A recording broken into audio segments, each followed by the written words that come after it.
Welcome to Midwest Paranormal Presents Paranormal Soup. I'm your host, Jason Bland, and tonight we have Daniel Johnson. We were going to talk about the Mormon religion, a Church of Latter-day Saints. I am a big, everybody knows I'm an agnostic, but I love talking about different religions. I've read into a lot of religions, but one religion I've never got to read a lot into is the Mormon religion. And it has a lot. I believe all religions have something very paranormal to their origins, and boy, does the Mormon religion, I think, do. So we're going to get into that tonight. Well, we got somebody coming through.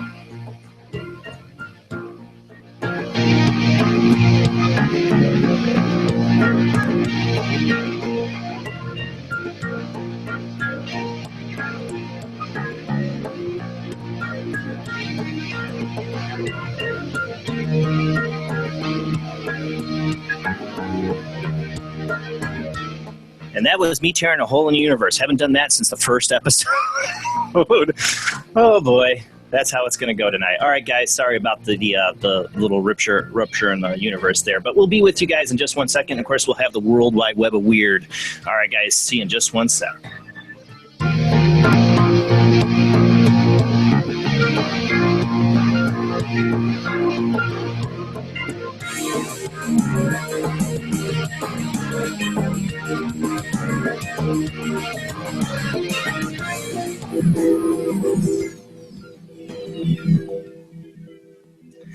Usually when I do the show, I have my chat room through Windows Edge. Windows Edge was not working tonight, so I put it on Internet Explorer. I did something I did very first episode is I forgot to mute the YouTube playing on the other.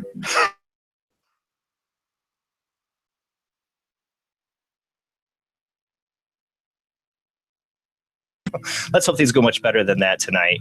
Let me go ahead and get that here. All right. So tonight, like I said, we got Daniel Johnson with us. He is an author of a number of books. I'm going to read his bio in just a minute, but we are going to get into the World Wide Web of Weird. Are you there with us, Daniel Johnson? Yeah, he's muted, though. Yeah, just got to unmute yourself. It's good to unmute. Yes. Yeah, I was looking for that. I am here. Okay. It takes a minute to unmute. That's all right. Okay. Well, we're ready for the World Wide Web of Weird. Anybody in the panel? Dan, if you want to jump in on anything I'm about to talk about, go ahead. So let's go ahead and get the World Wide Web of Weird rolling.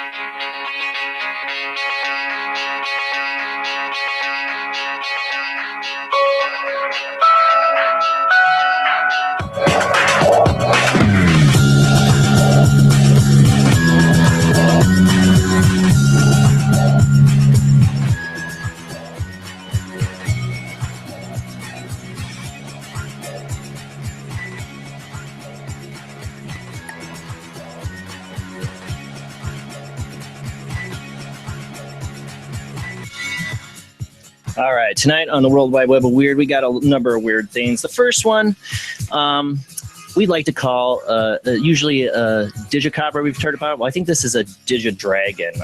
You can find the article to this on Coast to Coast AM, but I saw this go viral, so I felt I had to address it. It's really good. I mean, I think they did an excellent CGI job, but I'm going to call shenanigans on this. Jeff's going to bring up the video for here in a sec. An intriguing video from China purportedly shows a mysterious flying creature that some think may be a dragon. Very little is known about the 5-minute long piece of footage, aside from the claims that it was filmed in a mountainous area of China near the Laotian border. In the clip, an anomalous animal appears to be majestically sailing through the mountains as it flaps its enormous wings. The breathtaking nature of the footage and the fantastic possibilities it suggests have led the video to amass over 200,000 views on YouTube in just a handful of days.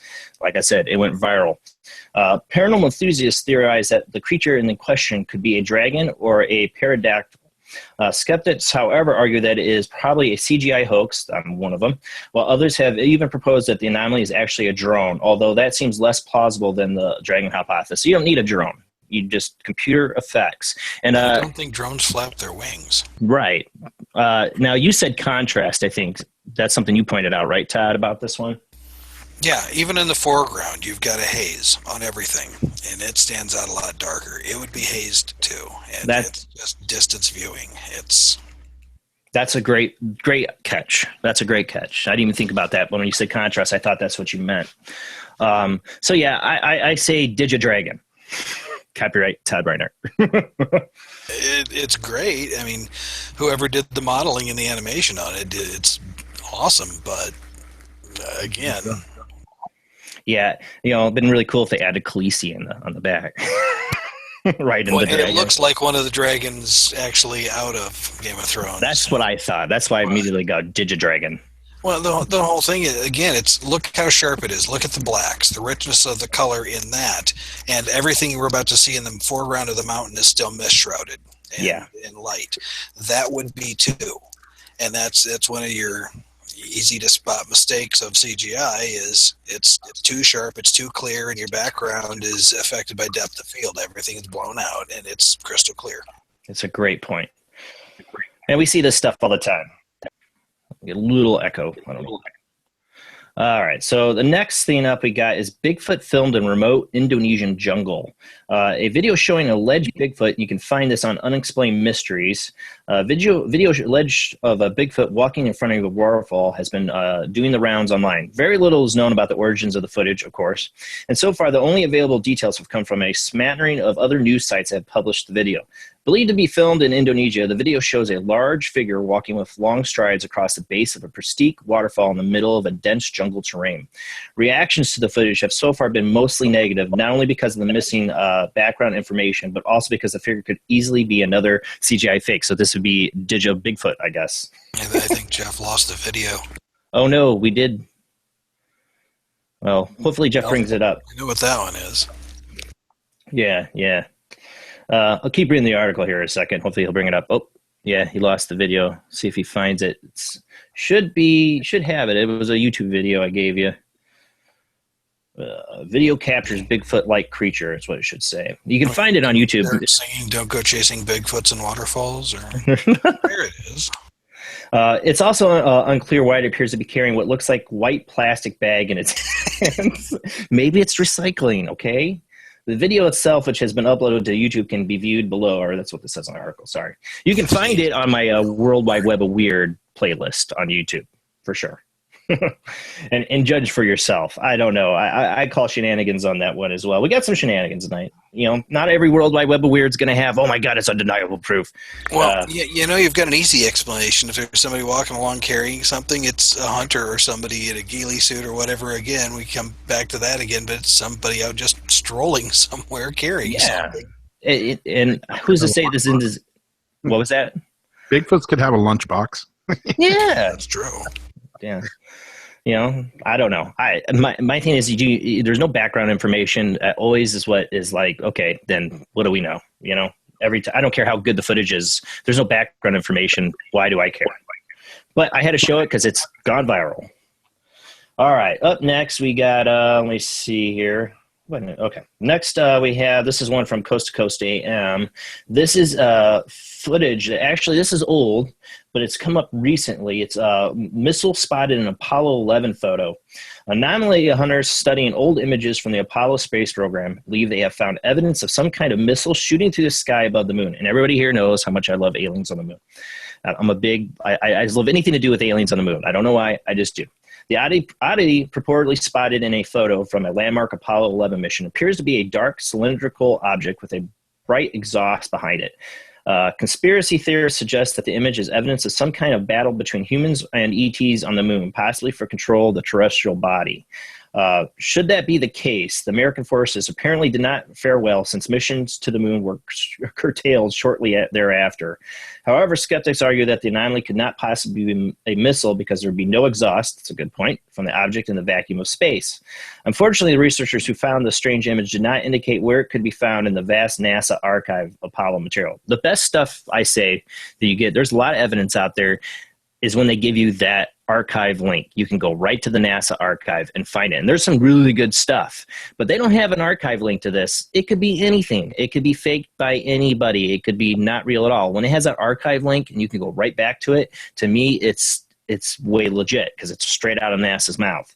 As such, it's almost impossible to track the photo down to the very presence of the anomaly or study the image further. Nonetheless, tantalizing photo is sure to whet the appetite of those who believe there's more than meets the eye happening on the moon. I'm one of those people, but again, this was going viral, and it ended up on the Coast to Coast AM site. If it had that link to NASA, I'd be all about it. I'd be all over it.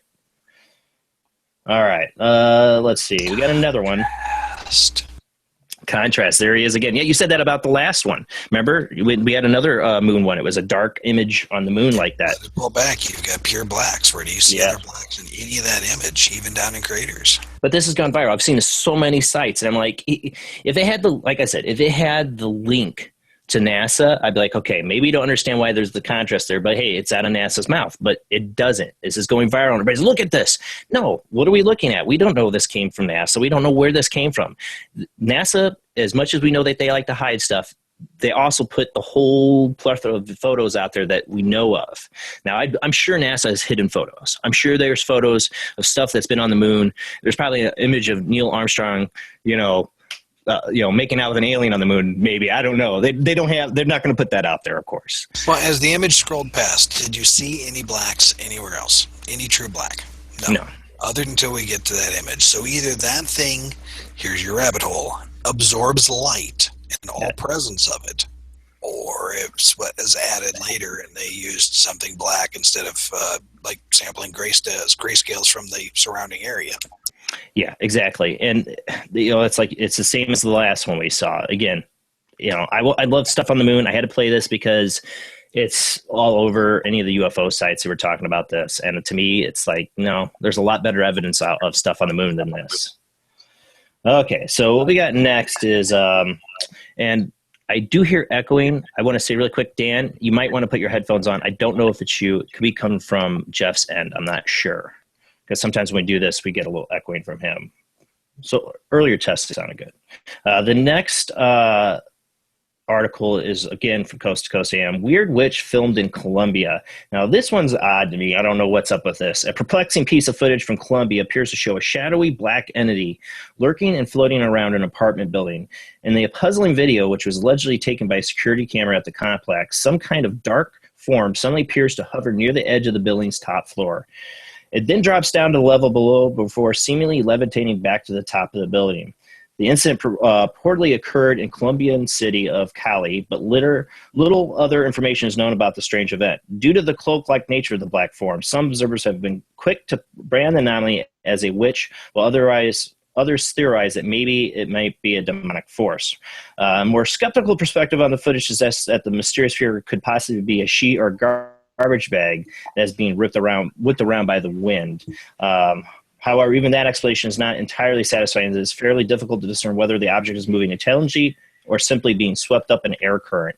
I don't know. It's creepy a little bit. I don't know. I thought maybe black bag when I first saw this, but it does seem like it's creeping down. I don't know. You can find this also, and again, this might end up on an audio form of on the DNGN radio network. If you're listening to this and you don't want to see this video, go to the Paranormal Soup on YouTube, find the playlist, World Wide Web of Weird, and any of the videos I've ever played on this show are on there. And this would be is this a witch, mysterious something, whatever. I can't read the whole title, but you'll see it. It totally looks like a plastic bag, like blowing down and then but the way it reverses back up was like...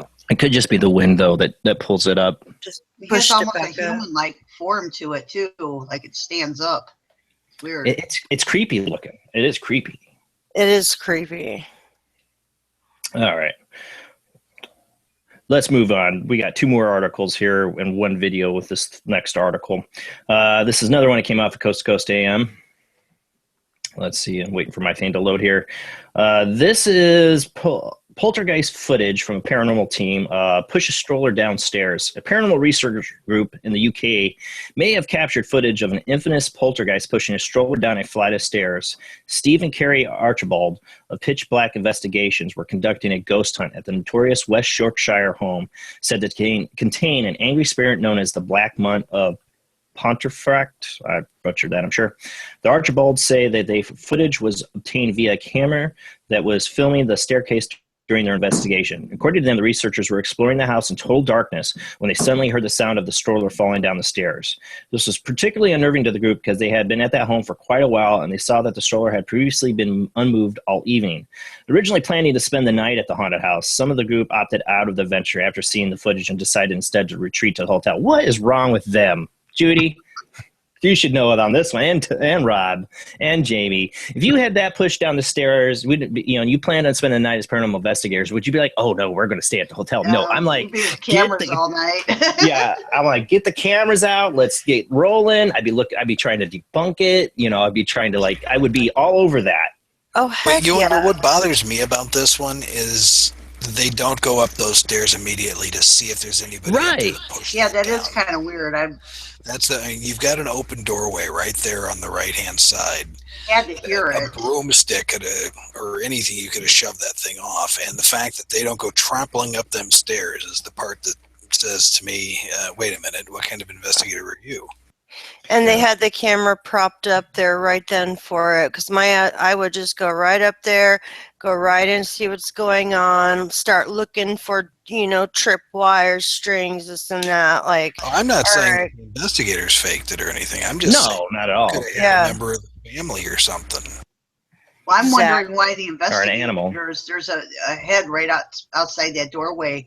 They had to make noise, Why isn't anybody checking it out? Well, who knows what they did to debunk it? They said most of the investigators opted out. I think they the venture seen their footage and decided instead some of the group opted out. So they're checking it out now. There's some people who stayed. There had been some of the investigators like, I'm not leaving. Ironically, the ghost witch is believed to have pushed the stroller as the same entity that was allegedly photographed by a different researcher who made news a few days ago with her purported image of a legendary black monk. Didn't see that one. I'm going to have to look that one up. The better part, Jason, there's your favorite thing on the left-hand side is orbs. As soon as they hit orbs. Yeah, at least they didn't say anything about the orbs in the article. Oh, I thought that was like a ball bouncing down. I thought that was a ball falling out of the That was a ball. There's a ball that bounces down, but if it runs, when they start walking towards you, get some orbs flying around. Yeah. Oh. Yeah, good old dust, not ghost. Yeah. There it is right there. You can find this article about it, like I said, on Coast to Coast AM. And then again, like I said, if you're listening to this, you can find that article on there, or you can go to my World Wide Web of Weird and watch the video on there if it's still posted. But again, I don't know why there'd be any investigators on the team, unless it was like a hunt and they had people that weren't really investigators. So their first time, they're like, all right, we're not staying. That could be that case. But some people stayed. Some people stayed. Okay, and one more article, no video attached to this. This has been pretty viral. This comes from the New York Post. And this is one of the many articles. I decided to go with this one. UFO expert was going to expose black magic ring, fiance says, but then he turned up dead.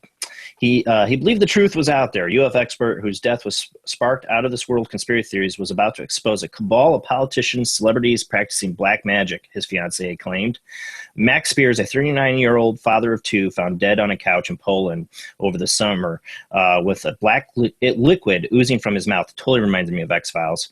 Reminiscent of the black oil that aliens being used, that's what they say in the article, used to inhabit human hosts in the TV series X-Files, spent his final months researching the dark arts. He was going to expose black magic. He was going to expose some of the stuff he was working on involving political leaders and celebrities, his gal pal, 31-year-old Sarah Adams, told Yahoo. Adam has said he spoke to Spears about his fearing of dying numerous times. We were used to getting death threats or stuff like that from people, but I think this time it seemed rather real, she said. He'd been sent threats saying that him and me were going to die. But even in the hours before he died, he was still looking forward to a future with Adams. I was going to have his child. He had messaged me hours before, she told Yahoo. It definitely couldn't have been anything like suicide or something like that. Spears was in Poland over the summer to give a talk on conspiracy theories and UFOs, something he had become an expert on over the years after claiming to be a survivor of a government super soldier program. I thought his name sounded familiar. I actually think I know more about this case. Many of his devoted followers have developed their own theories as to what caused his sudden death, including some who think it's connected to the alien virus Purity and X-Files. Is he an MK Ultra guy? Yeah. That's right. I got to look this up because now I saw this article. You gave it to me like a week ago, and I've been so busy. I wanted like that name sounds familiar. You know, they say he's a researcher, but I do think he had something to do with like a whole mind control super soldier thing. They mentioned that. That's why I think his name was familiar to me. If it wasn't true what he talks about, then why would they kill him? Healthy people just don't get sick and die. They get poisoned. Craig Hewlett wrote on the site Project Camelot.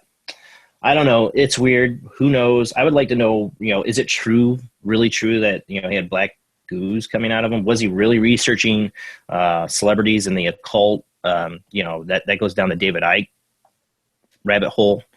I don't know. But now I'm really interested. Now I read this article before and I didn't even catch that whole Manchurian Candidate did the super soldier thing, and that's why his name sounds familiar. So if more comes out on this, I will definitely bring it back to the World Wide Web of Weird. I'd like to know more. Maybe I'll find a guest that want to talk about it. But there needs to be an explanation what the black ooze actually was too. Yeah, Somebody's gotta know. Yeah, what was the actual? There was no autopsy. I read one article. They said there was no autopsy performed on him. Well, if he died mysteriously, how can there be no autopsy? Yeah, unattended death equals autopsy. Immediately in any country. I would think. I don't think Poland would be any different than us. But that's it. That's all I had for the World Wide Web of Weird. So let's go ahead and get to our guest here. Let me get the camera back to everybody. It's being really weird tonight. Yeah, it is being a little strange. There we go. I think there's still some of the massive hack attack thing going on because my internet and connectivity with websites has been really off today as well. So I've been on all those downnow.com sites and everything, and they can show you, like, Twitter's been up and down, Spotify, it's all over the place. Well, our guest tonight, conspiracy theory. Yeah, we had that already. That was last week. Tonight is Dan Johnson. Let me get his bio ready here. I'm trying to get that up. Everything's being weird tonight. Like everything's being really slow, even on my phone. See, that's messed up. All right, here we go. Sorry. Russia. All right, Daniel Johnson is the principal author of an LDS Guide to Mesoamerica and an LDS Guide to the Yucatan. His fireside on ancient American sites, culture, and artifacts that relate to Mormon beliefs are always well received. He's an active high priest in the Church of Jesus Christ of Latter-day Saints and has taught Mormon gospel doctrine classes for 6 years. As a missionary in Argentina, he has had many opportunities to explain the Mormon beliefs to others and has appeared on radio talk shows like Spooky South Coast, Massachusetts, and Drive Time Live in Utah to discuss Mormon positions and answers and questions. And we will have the Skype line later in the show, either the OOJBLAND00 audio only Skype line or the Soup live chat 800 live chat.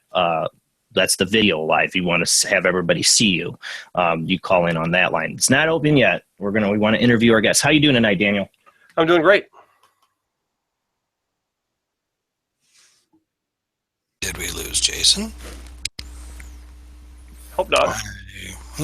Jason. I think we lost him. Something snorked. All right. Well, now that Jason fell off the face of the planet There for a he moment, is. He's back. he's coming back. See, the Russians got him.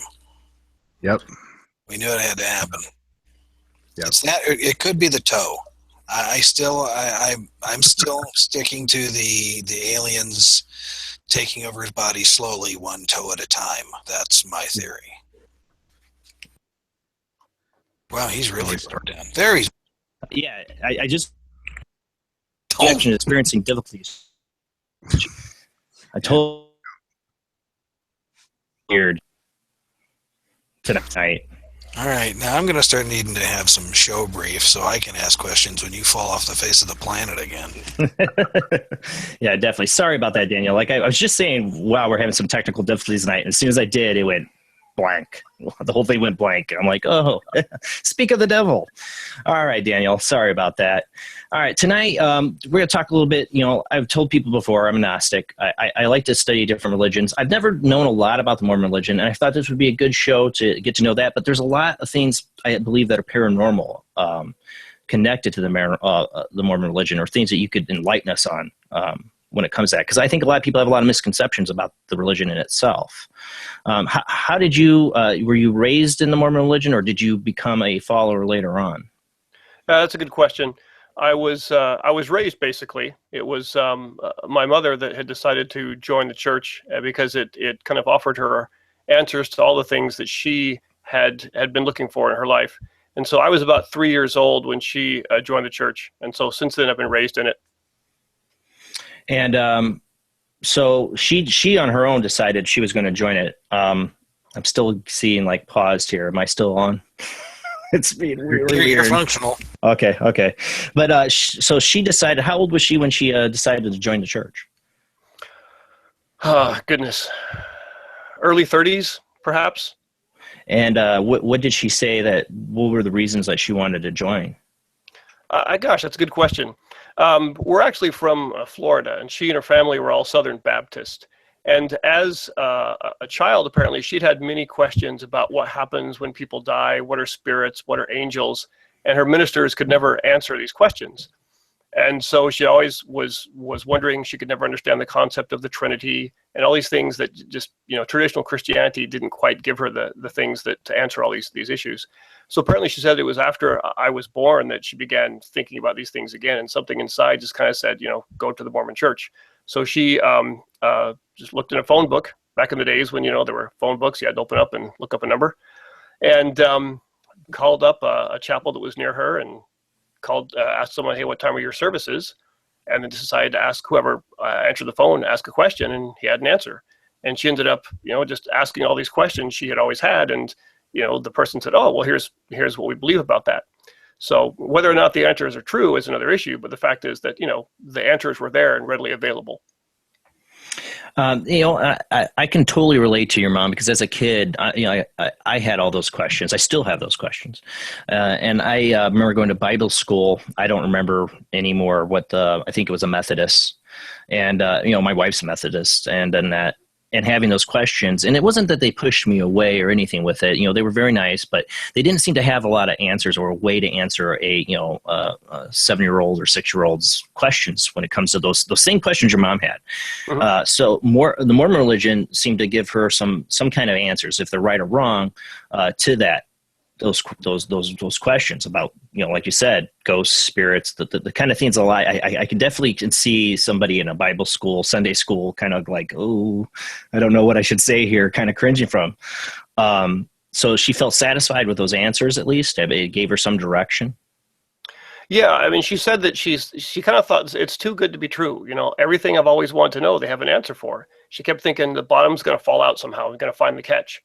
And, 40, 50 years later, she hasn't found that yet. She's still in that. So, I mean, for her, it really gave her what she was looking for. And she believed that she found some really good things. Now, I said at the beginning of the show, before I totally went into a rip the hole in the universe loop, that, I think all religions have some paranormal. They all, in a way, we talk about paranormal or supernatural events. Well, I think all religions have some kind of major supernatural event in their founding. For the Mormon religion, what's the background? What's the history of the Mormon religion? Just a brief. I know there's a lot to it, but can you walk us through how did it all start? How did the Mormon religion really, start? Okay, certainly. I mean, for us, perhaps the greatest event ever to happen, which might be considered paranormal, would be the atonement of Jesus Christ, his death and his resurrection. And that, of course, that's the foundation, the basis of really all Christianity. But in more modern times, it begins with Joseph Smith, who was a boy between the ages of 14 and 15. So most people have probably heard about Joseph Smith. This was in the early 19th century. And he lived in rural upstate New York, which is going through the midst of a religious revival at the time. And he had lots of questions and was really curious to know about his state before God and what he could do to be saved. But he could find no concise answer among the various religious revivals he went to, because everyone was giving a different answer and they all contradicted themselves. So he came from no particular religious background himself. He was really kind of like an open, empty vessel, if you will. Right. But through his own kind of background Christian beliefs and reading in the Bible, he read that if someone lacks wisdom, he let him ask of God. And he became convinced he needed to ask God to pray, and his question would be answered. So by his own account, which he really gave a long time later, but he went to some woods near his home to pray, and said that he was visited with a vision, and that he was visited with an experience, a visitation of God and of Jesus Christ, who answered his question and told him to not join any of the churches, but that the true religion of Christ would be restored through him at a later time. That's really kind of the origin of it. So we look at him as a prophet, the same way the Old Testament has prophets and had visions and were given direction by God. And so, that's a big thing, for somebody, I don't know if I suddenly heard a voice and they told me I was gonna be a prophet, I'd be like, are you kidding me? I would still be very reluctant. I'd be thinking I was going insane, for one, Yeah. In reading his own words about it, he was so convinced of it. He said that it was undeniable what he had seen, what he had been told, what he had experienced. And when he initially tried to share this experience with local religious leaders, he actually was met with a lot of derision. They criticized him and told him there were no such things. There was no more revelation. Anything like that was of the devil. And he became ostracized and criticized by them. But he even said later in life, I've seen this, and why would they want to make me deny it? But it was a number of years later, when nothing had happened, he was again wondering about his state before God and what he should be doing when he prayed again. And that's actually kind of a pattern, you don't get an answer until you earnestly seek it out. And he received visitation by what we might call an angel, a heavenly messenger who told him his name was Moroni. And some people may have heard about that name. But this individual was a prophet who had safeguarded and buried a record that would be known as the Book of Mormon. So he told Joseph that his task was to get this record and to translate it and bring it to light. So our belief is that the Book of Mormon, which most people have heard of or seen, it was first published in 1830, that it is a translation of an ancient record that was given to Joseph Smith and to ancient scripture in addition to the Bible. And the record was written on what's described as, Joseph Smith described them as plates which look like gold. So people have heard about gold plates, right. Or at the time it was called Joseph Smith's Gold Bible. That's what it refers to. So those really are kind of the earliest origins to the beginning of our religion, which we actually don't look at as beginning in 1830. We look at as a restoration of the original religion that dates back to Christ and the apostles, and even back to the beginning of humans on earth. Does the Book of Mormon, does that kind of retell the story of Jesus Christ in a different way than the other Christian religions had? A good question. Really, it accounts a prophet who was in Jerusalem about 600 BC and was commanded to preach repentance to the people and then to leave with his family and some others. And the whole point of it is that they were led by God and they crossed the oceans to come to a promised land, which we believe is the American continent. And so the whole idea of the Book of Mormon is that it tells those people, the story of those people, their histories and their dealings. And the high point is that Jesus Christ, after his resurrection from the old world, came to visit these people and to give them his teachings. So we would look at it as a companion book of scripture to the Old Testament. And we would say that perhaps there are other things like this out there too, that Christ may have visited other people. But this is an additional depiction of people following Christ and of his teachings. And so this is then okay, so it's like a companion story. I get that. So they what Christ told them in this Book of Mormon, was it very different than what Joseph Smith was being taught about Christianity at the time? Not necessarily, but I think it answered a lot of the issues that were kind of plaguing the Christian world in Joseph Smith's time and are still plaguing the Christian world. things having to do with the purpose of Earth. Why is there opposition? Why is there evil? What happens at death? What is the resurrection? What is baptism? Who needs to be baptized? Are we saved by grace or by works? Even some really topical things like, how does a true follower of Christ react in times of war? What do you do in that kind of case? How do you resolve differences between people of different cultures who have conflicts with each other? So there are a lot of things, I think, that are very topical in the Book of Mormon. And our belief is that it was actually written and buried in the ground and saved to come forth in our day. So it directly relates to our day, the modern day. The Book of Mormon now is going to come later. That there's the True Testament, or is this they found it then? Is that what you mean? I'm like I said, I'm new to the I never studied the Mormon religion, so I'm kind of fresh as much as the audience is. I only know what you've heard in passing or you've seen on just vaguely on TV shows. The Mormon religion when Mitt Romney was running, right, came up about a lot, but I think everybody's just has very vague ideas what it actually is. Yeah. So the tablets. I mean, the Book of Mormon is the tablets that Joseph Smith translated. Is that's he described them as plates of metal, thin plates that were bound together like a book. And again, the Book of Mormon, the actual book itself was published in 1830. It just appeared then. So there's no other, the people that don't believe in the Book of Mormon don't believe in the history of Joseph Smith or what he said. Right. They have to kind of find some alternative explanation for it. But the truth is that it just kind of suddenly appeared in 1830 after, he translated it and scribes worked on it that he would dictate to them and they would write it down. But there's no kind of long historical background to it in his area. Like many religious texts have a long cultural background that produces them, like the Quran, the Bhagavad Gita, certainly the Old Testament. The Book of Mormon just sort of appeared in 1830 with this rather, surprising explanation for it. So what happened to Joseph Smith? What happened to him? Yeah, I mean, he comes out with the Book of Mormon, or somebody else. I mean, did he publish it, or it was published by others? He had it published. So he was the translator of it. He had it published, and again, it first happened in 1830. And he had a lot of hurdles he had to go through. Many publishers refused to publish it, and it took him a long time to actually find one. And then once it was actually being published and printed, people would get in and try and steal parts of it or change it and cause problems. So there were difficulties all the way. Actually, even before it was published, people all around believed that he had something and would attack his home and attack him, trying to find and steal these gold plates that he had talked about. So there were a lot of challenges that he had in getting to that point. What did happen to the gold plates? A good question. He was allowed to show them to some witnesses who wrote down that they had actually seen them to give their testimony to people. And then the angel Moroni, who had been the caretaker of them, the last prophet to write in the Book of Mormon, who sealed it up and safeguarded it, took them back. So the plates, as we understand them, they're not in our possession. They're not something we can look at and study and experiment on.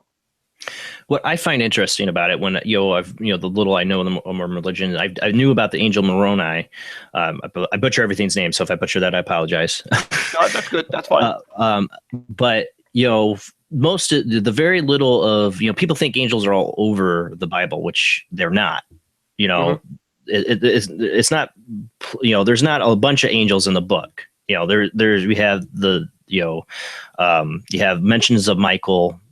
And you have mentions of Gabriel, but it's not like it's full of like just pictures of what the angels were or what they look like, and it was so long ago. For me, what I find interesting about it is 1830, in comparison to how long ago the Bible was, is very more close to our time, more modern times. My interest is like, what was the appearance of this angel? What did he look like? This is a supernatural event that happened to John Smith. What was it?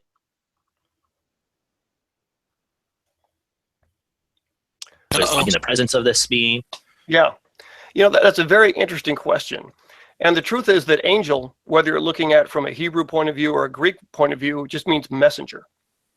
And so Joseph Smith described this this messenger, this being, as a man. And he said that he truly had a countenance like lightning, is what he said. And he also taught some interesting things about angels, that angels aren't a different kind of being or species than we are.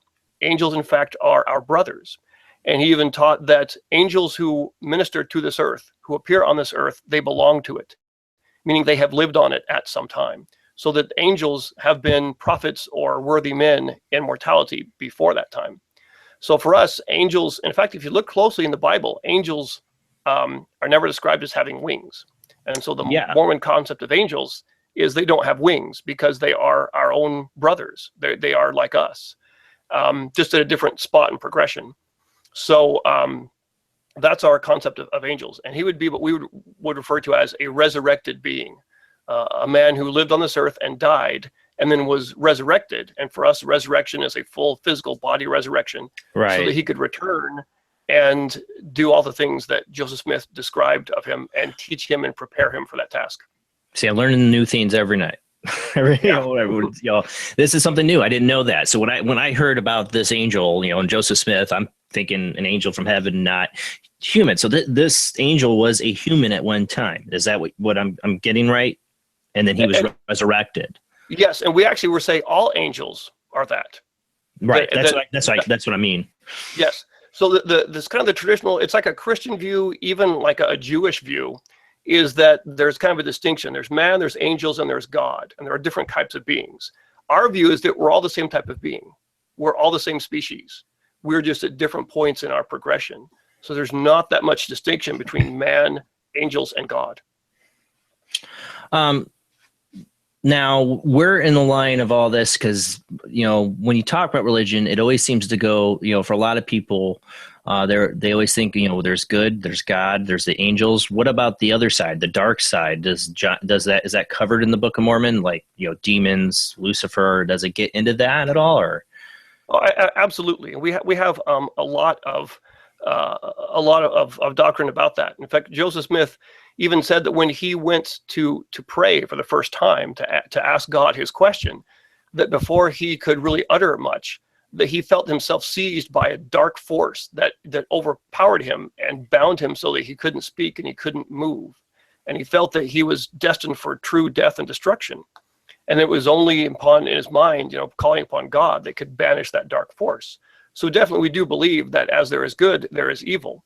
And we do believe in Lucifer as being, the devil, and Satan is a title for Lucifer, and that he has spirits that have followed him, and their whole point is to be in opposition to God's plan, mainly to try and take us and pull us away from the path we should be on, to make us, to tempt us, to make us feel disillusioned, disheartened, to lose our faith, that type of thing. So these things are definitely real.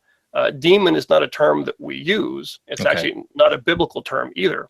But we do believe that there are evil spirits. Daniel, question for you. Yeah.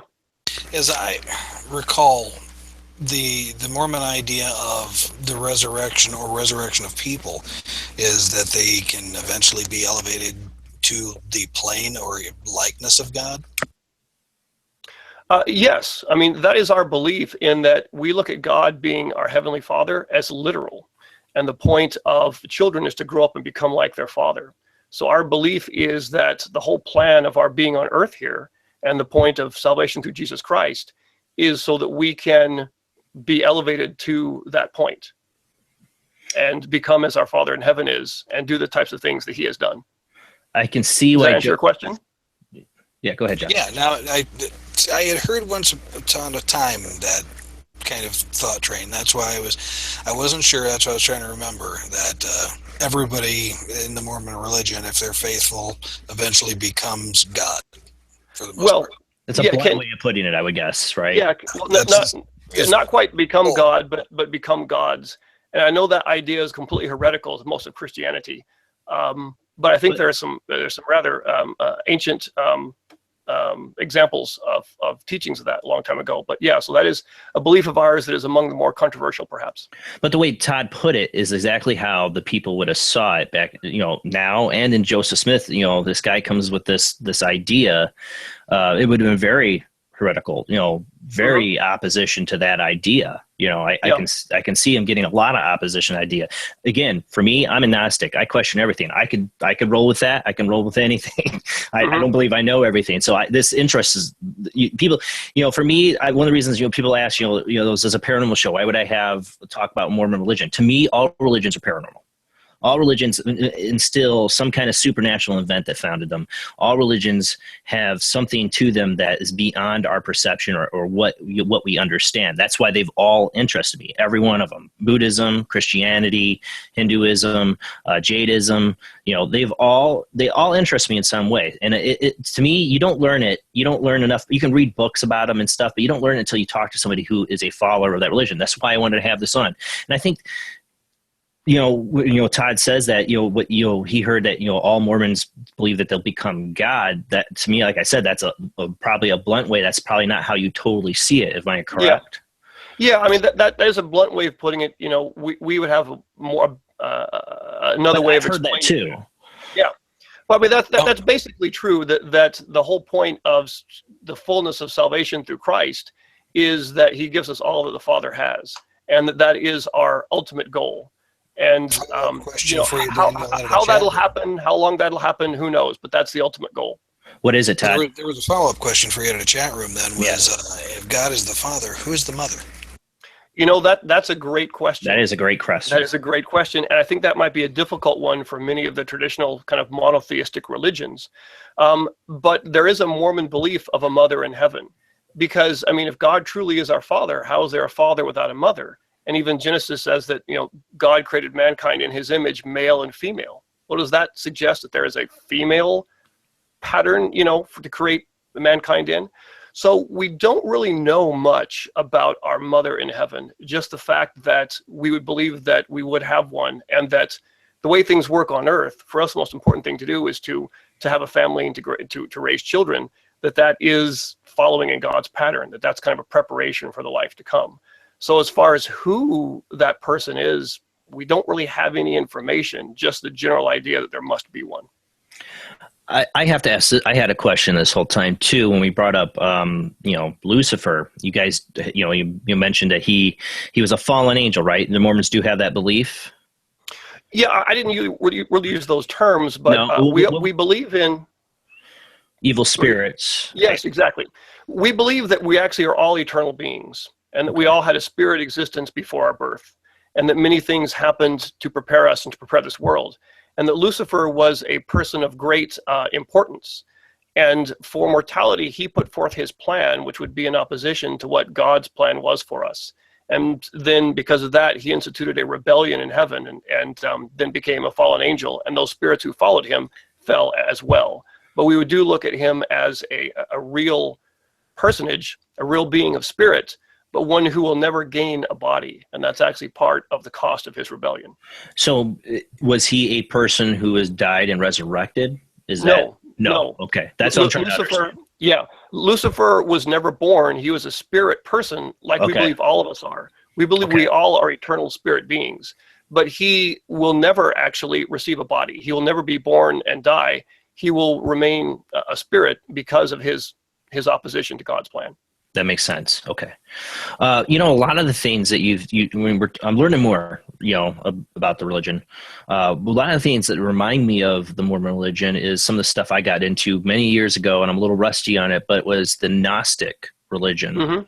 Early days of Christianity that the Catholic Church really smashed out of existence.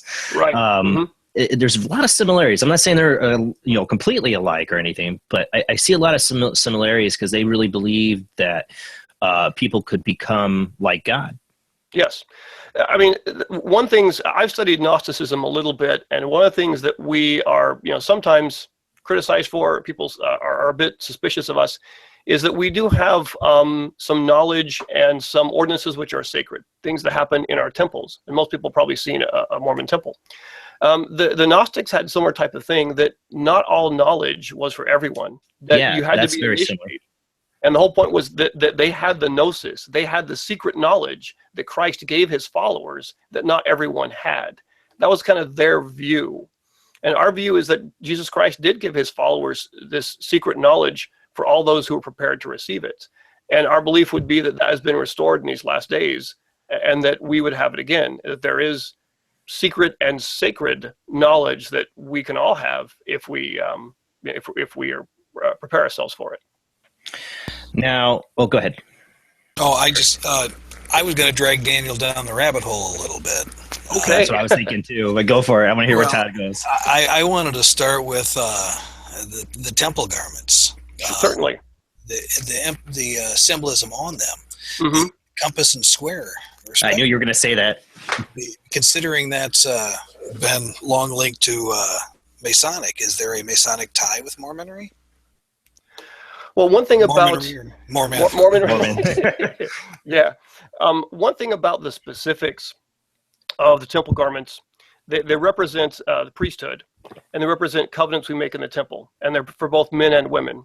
When it comes to the specifics, I'm actually kind of bound by a covenant not to speak of the specifics, and Gotcha. I hold them to be very sacred.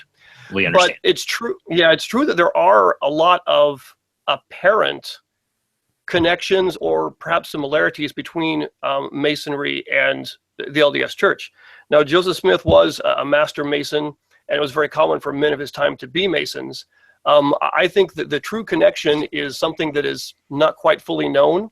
What I find is interesting is that the Masonic initiation ceremony kind of recreates the death of Hiram Abiff, who was murdered rather than give up the secrets of the temple.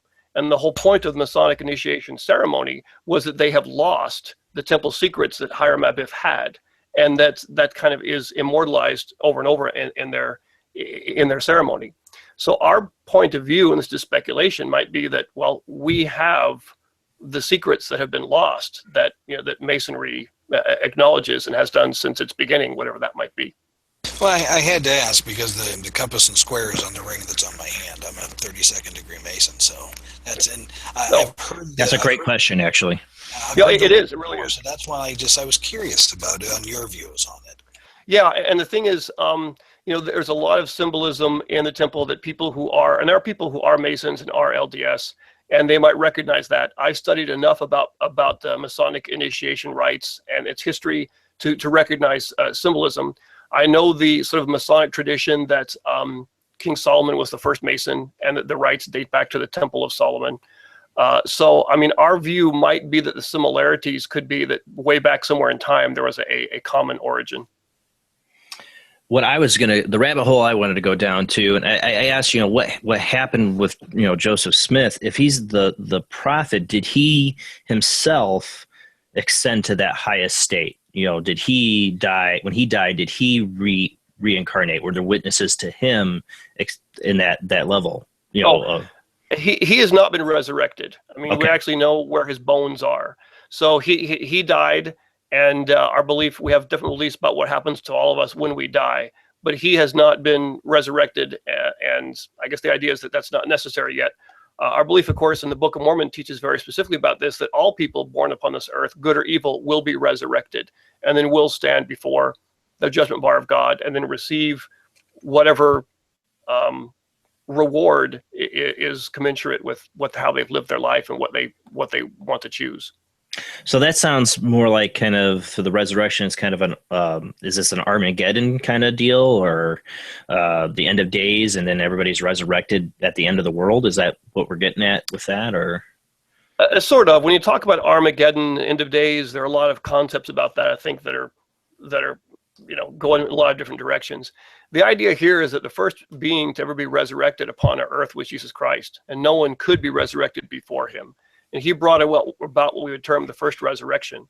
The Bible even says there were some of the saints at that time that were resurrected when he was. And so our belief is that from that time until now, certain people have been resurrected if they had a job to perform. Our belief is that John the Baptist was resurrected, that Peter, James, and John, the original apostles, were resurrected. Joseph Smith talks about visitations from them. Right. And that this resurrection continues on and will continue on until the second coming of Christ. And that would be the first resurrection. So it is kind of ongoing, but it's not, it hasn't happened in full yet. So there's not been anybody else within the Mormon church then that's been resurrected that you guys would know of? But it's not. It's something that happened to the saints, or to the apostles, but it's not happened since, as far as your belief is. Exactly. The idea about the resurrection up to this point was that it happens if there is an actual need for it. So our belief is that Moroni was resurrected so that he could physically interact with Joseph Smith and teach him. That John the Baptist was resurrected so that he could give priesthood authority to Joseph Smith by the laying on of hands, which is a physical interaction. That Peter, James, and John were resurrected for the same reason. So in this case, the resurrection served a purpose in the overall plan. So in this sense, where you get an idea that the kind of, like I said, is that paranormal aspect for Moroni. Do you know anything about who he was before his resurrection? Oh, absolutely. Absolutely. So with the Book of Mormon, if many people might not know the origin of that name, Mormon was a prophet that lived in ancient America, and he compiled almost 1,000 years of his people's history and put it into kind of the form we have now. And then he, at the end of a great battle, he handed off the record to his son, Moroni. So Moroni is the son of Mormon. And Moroni kept the records. For the rest of his life, he had to flee those who would destroy the records. He had to safeguard them. And he added some of his own teachings and some teachings of his father and other things to the records. Then he finished them off, and he prepared a place in the ground and sealed them up and left them. And they were to remain there for, really until Joseph Smith was to retrieve them. And that spot, according to Joseph Smith's own testimony, is in a hill in New York, where he said he was directed to go, and that's where he found the plates. And that's a hill that we today call Cumorah.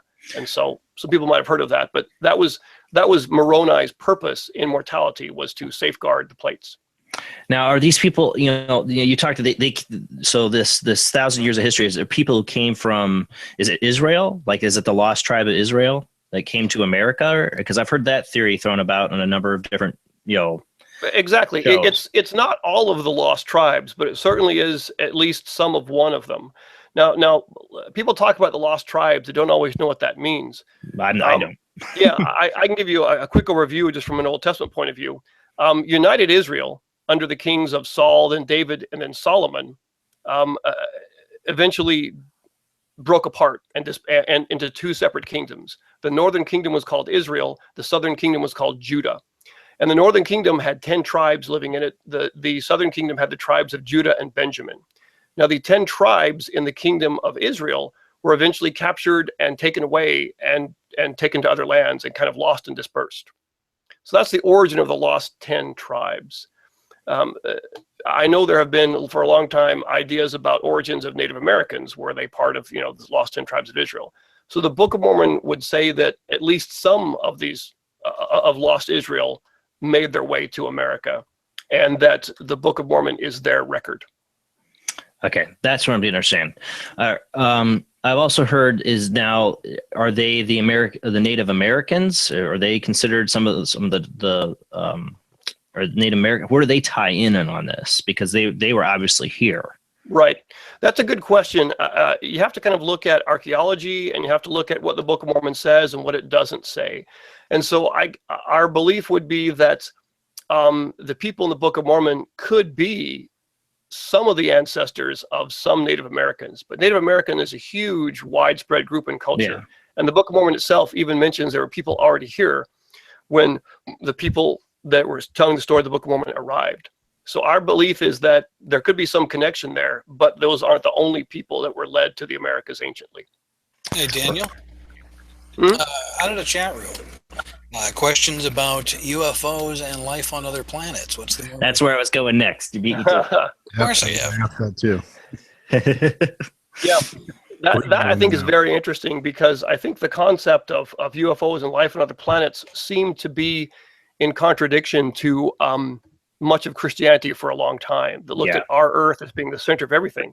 It wasn't a big deal a little while ago when the Vatican finally accepted the possibility of that. Well, Joseph Smith taught that this Earth was not the only habitable planet, and that this Earth was not the only planet with people on it. And that Adam and Eve weren't the first people ever. They're just the first people on our Earth that pertain to us.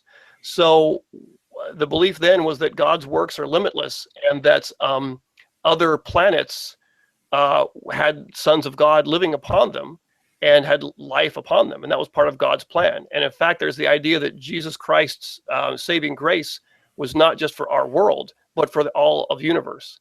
And so these are concepts that Joseph Smith taught in the first half of the 19th century. So we certainly accept that possibility, and the idea of planets that are older than ours, that we're not the center of everything, there's life on other planets, perhaps much more advanced than us, that's not a problem for us. And I think that's way ahead of his time. I mean, way ahead of his time. I think so.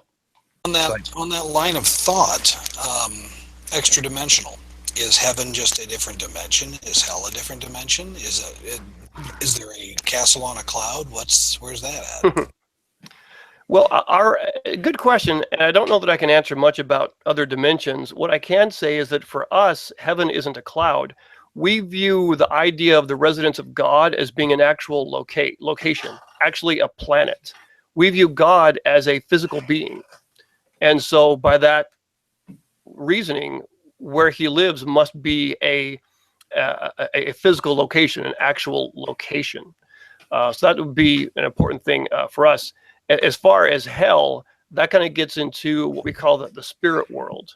And our belief is that the spirit world is actually here upon this earth. That's kind of a different topic, but that's in with paranormal soup. That's it. Yeah. yeah.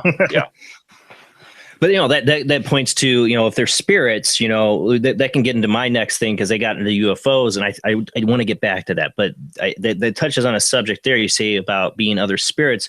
What is the Mormon Church feeling on spirits, ghosts, entities?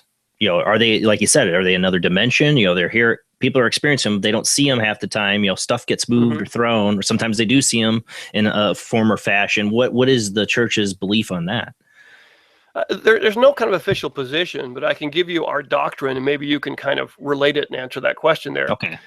First of all, Joseph Smith taught that spirit was actually matter, that it was more refined and pure than matter we're familiar with, but that it was actually a type of matter, and that all physical creation is preceded by a spirit creation.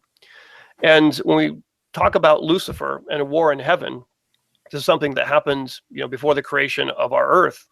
And the idea was that Lucifer was able to convince 1/3 of our Father in Heaven's children, these would be our own spirit brothers, to come to his side and to rebel openly against God's plan. So they were cast down to this earth, and they're all here, Lucifer and his followers.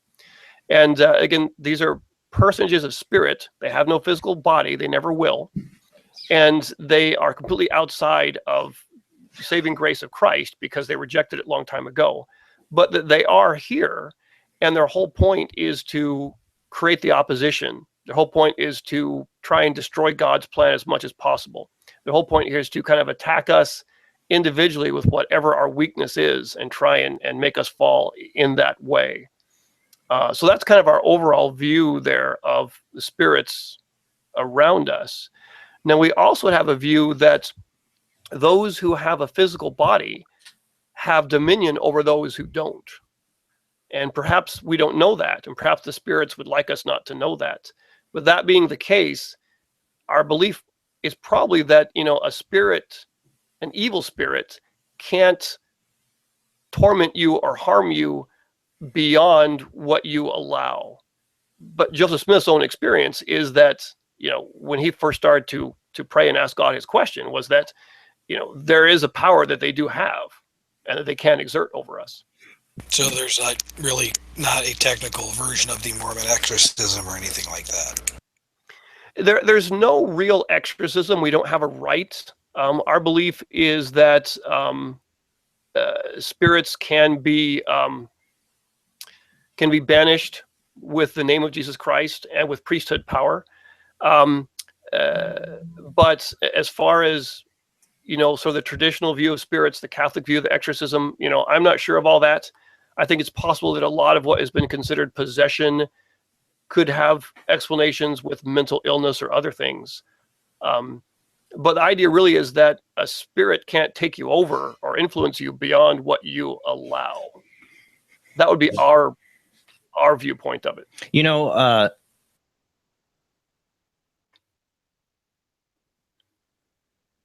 things I believe deep down. I've always that's a core belief of mine, and the experiences I've had. Now I know people personally.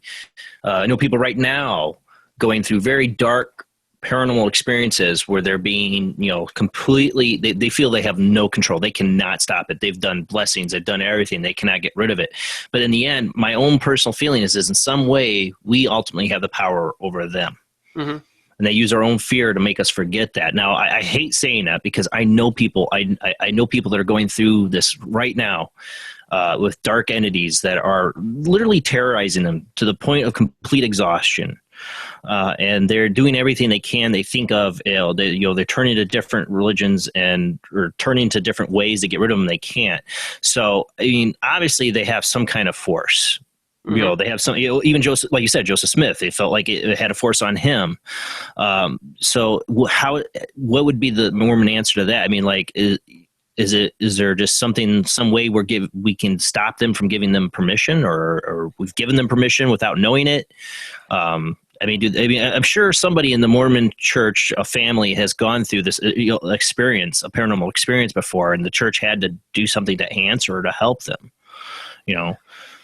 I can say I don't know of any personal experiences like that, and there's no official answer other than, the idea would be whatever is happening in your life that is not in line with God's commandments, change it, change what you're doing, change your attitude. Okay. That makes sense. I get that.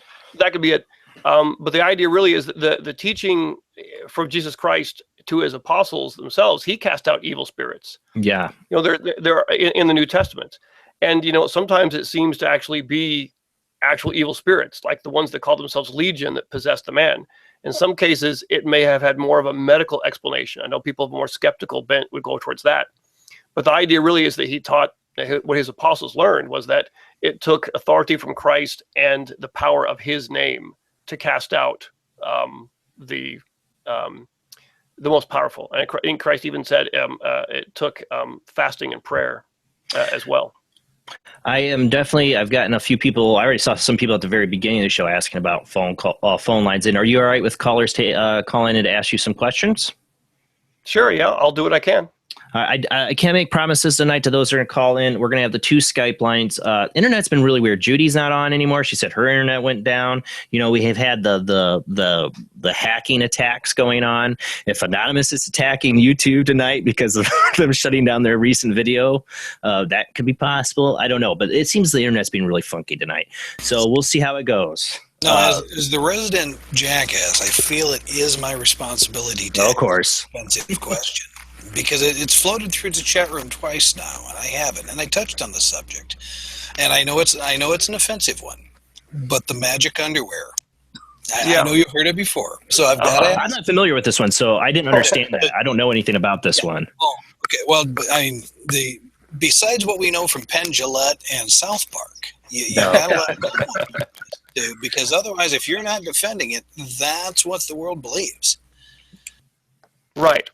Well, the idea, and I even saw this in a skit on Saturday Night Live years ago, back between Obama and Romney, right? You better have your magic underwear on because I'm going to bring it. The truth is that I just remember that from Saturday Night Live, years ago.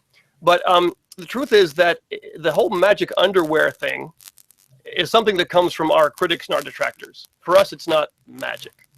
And the truth is that if you're interested in it, you can actually go to the church's website and type in a search and get information about it, watch some videos and see some pictures. They're actually much more open about it than they have been in the past.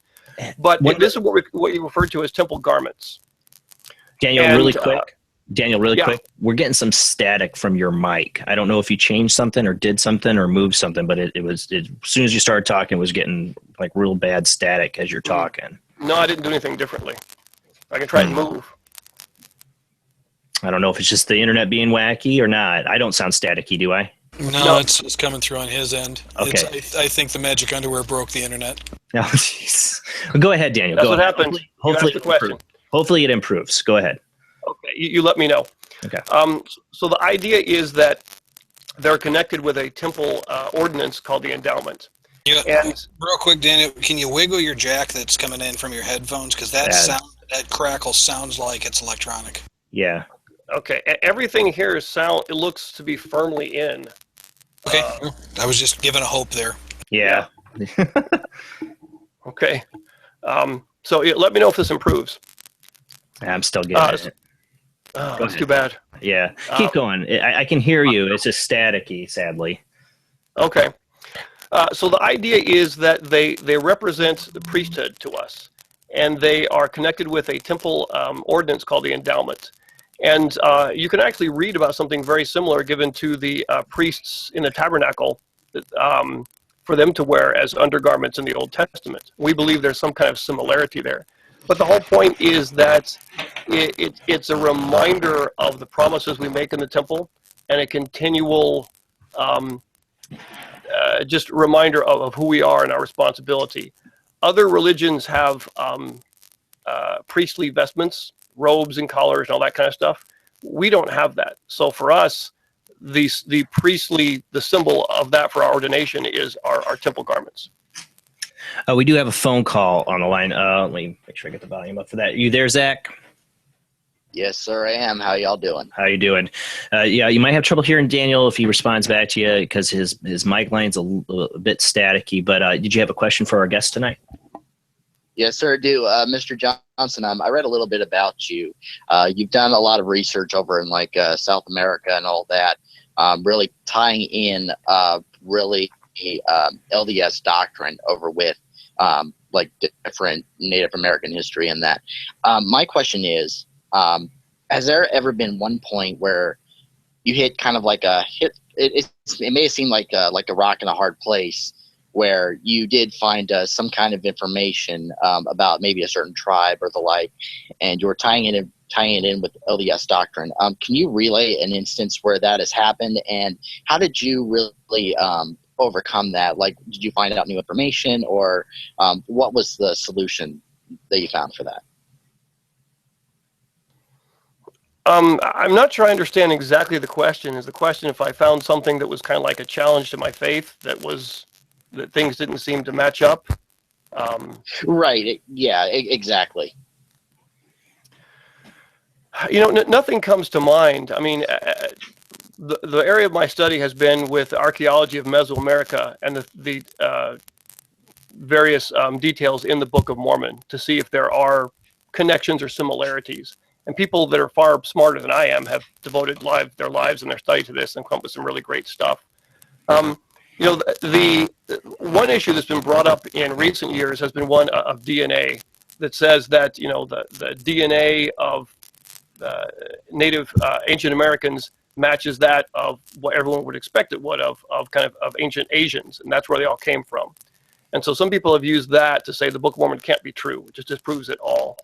And there are actually a number of pretty good counters to that you have to, if you understand what the Book of Mormon says and what it doesn't, and throw out preconceived notions and look to just what it has, that the story becomes a good bit more believable. But I know the DNA issue is one that a lot of people have been throwing out, and it has troubled some. I haven't been that troubled by it when I look at everything as a whole. Did that answer your question, Zach? Yes, it does. And I just have one more question. It kind of ties in with the previous question that was asked. So I know that the Mormon religion has gotten a lot of publicity over in our public media, everything from South Park to the Book of Mormon musical. And I'm just asking this as a personal question, really. But have you personally seen maybe a growth in numbers of membership over in the LDS Church at all in recent years as a result of that? And really, what's your view on a lot of that publicity? Where do you stand on that? That's a really good question.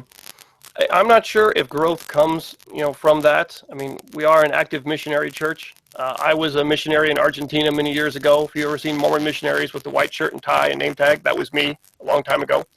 The truth is that I'm often those things are meant, especially when it comes from Trey Parker and the whole South Park crew.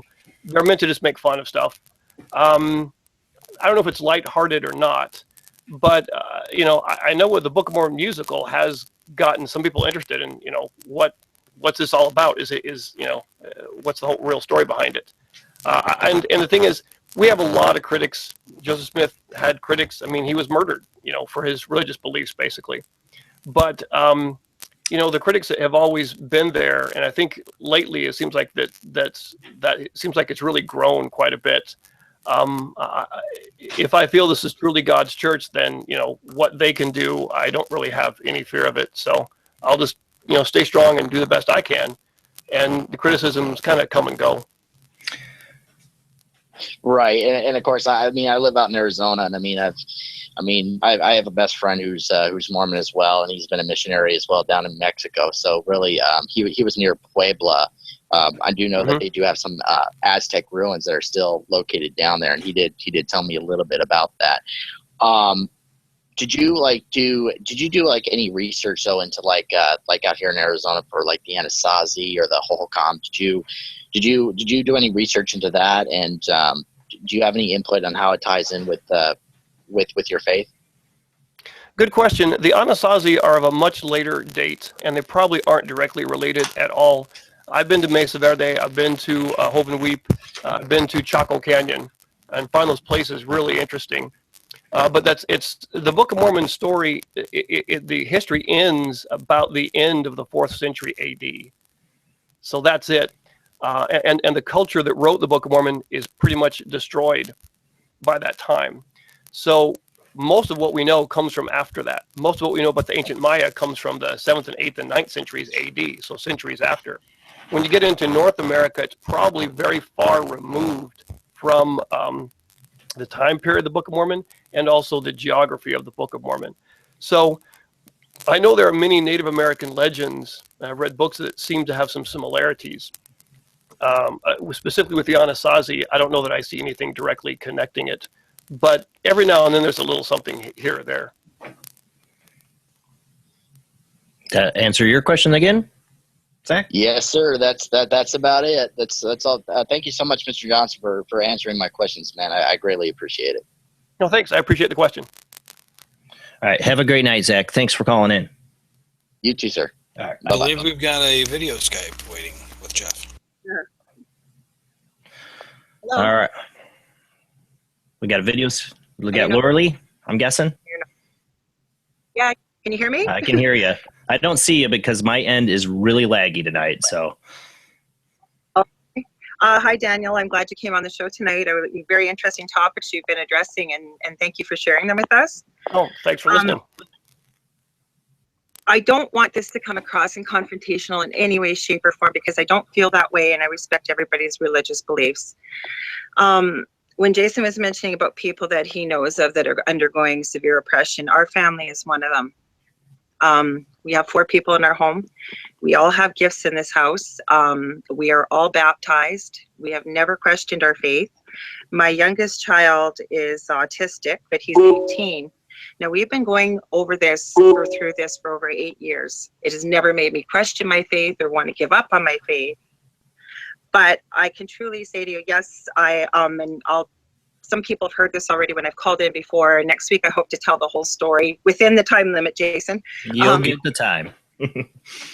What happened was about 10 years ago with my first marriage, I started a little business up, very successful.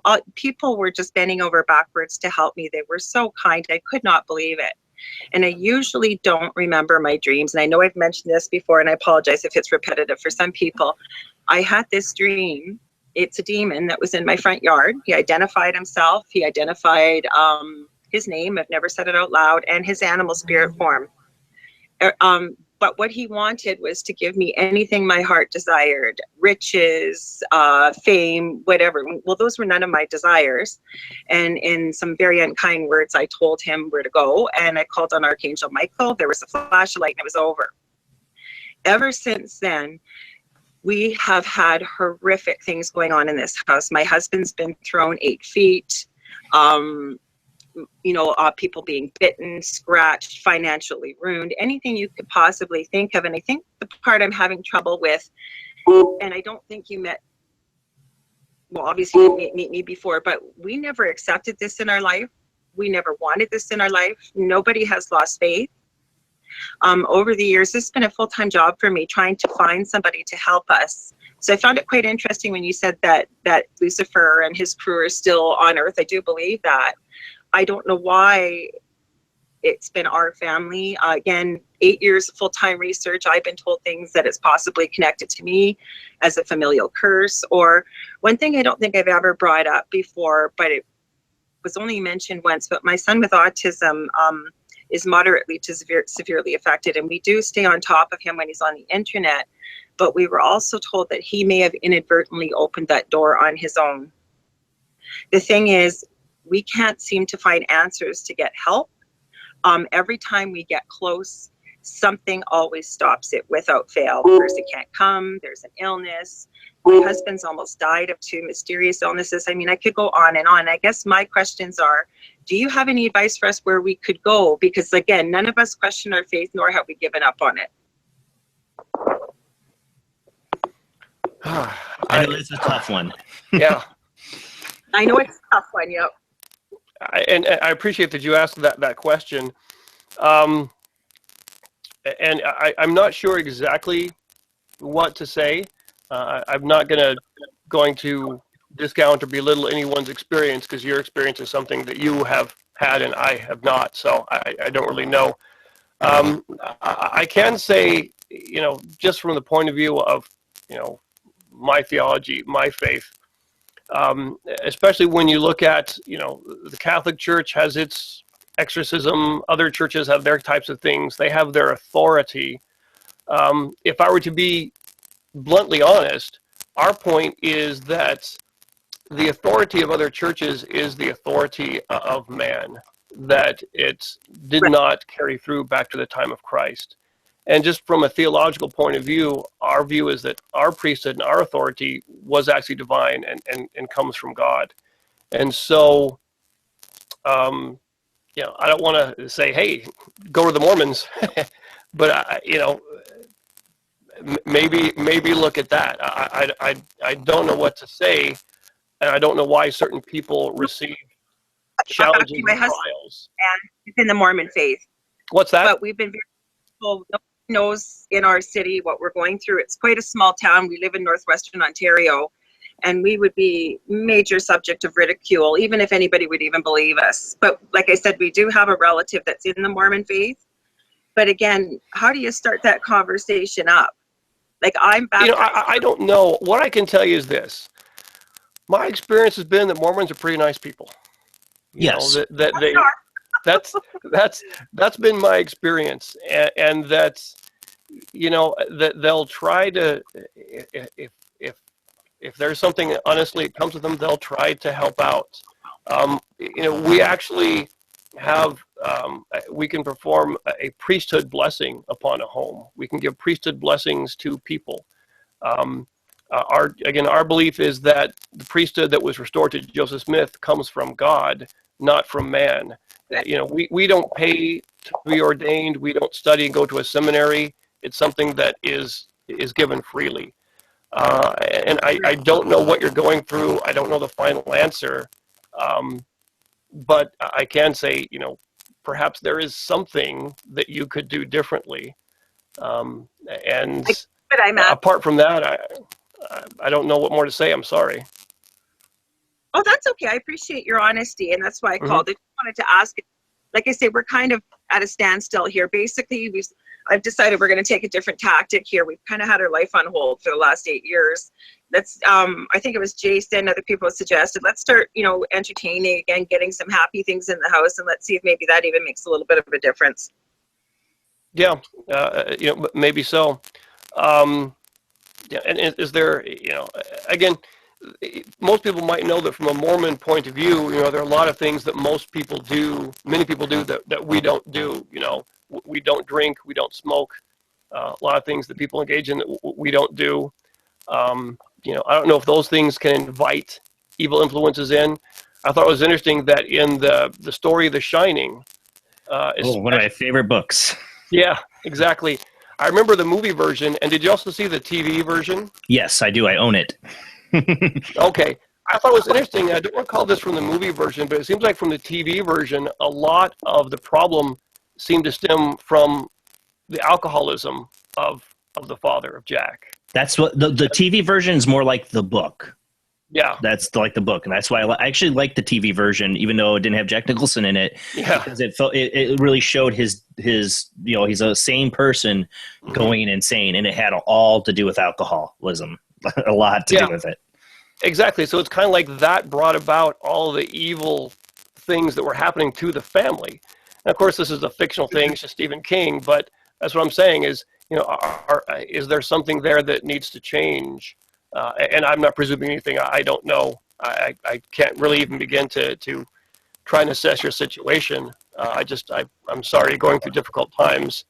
But our belief is that, our mortality is designed for us, that we came here and agreed to certain trials, and whatever trials we're going through, they're not more than we can handle, and that they're something that we can grow from. And everyone's trial is different. And maybe there's something here that you have yet to learn, you and your family. I don't know. But, try and keep an eternal perspective on these things. You are an eternal being. At one time followed God's plan, and you're here.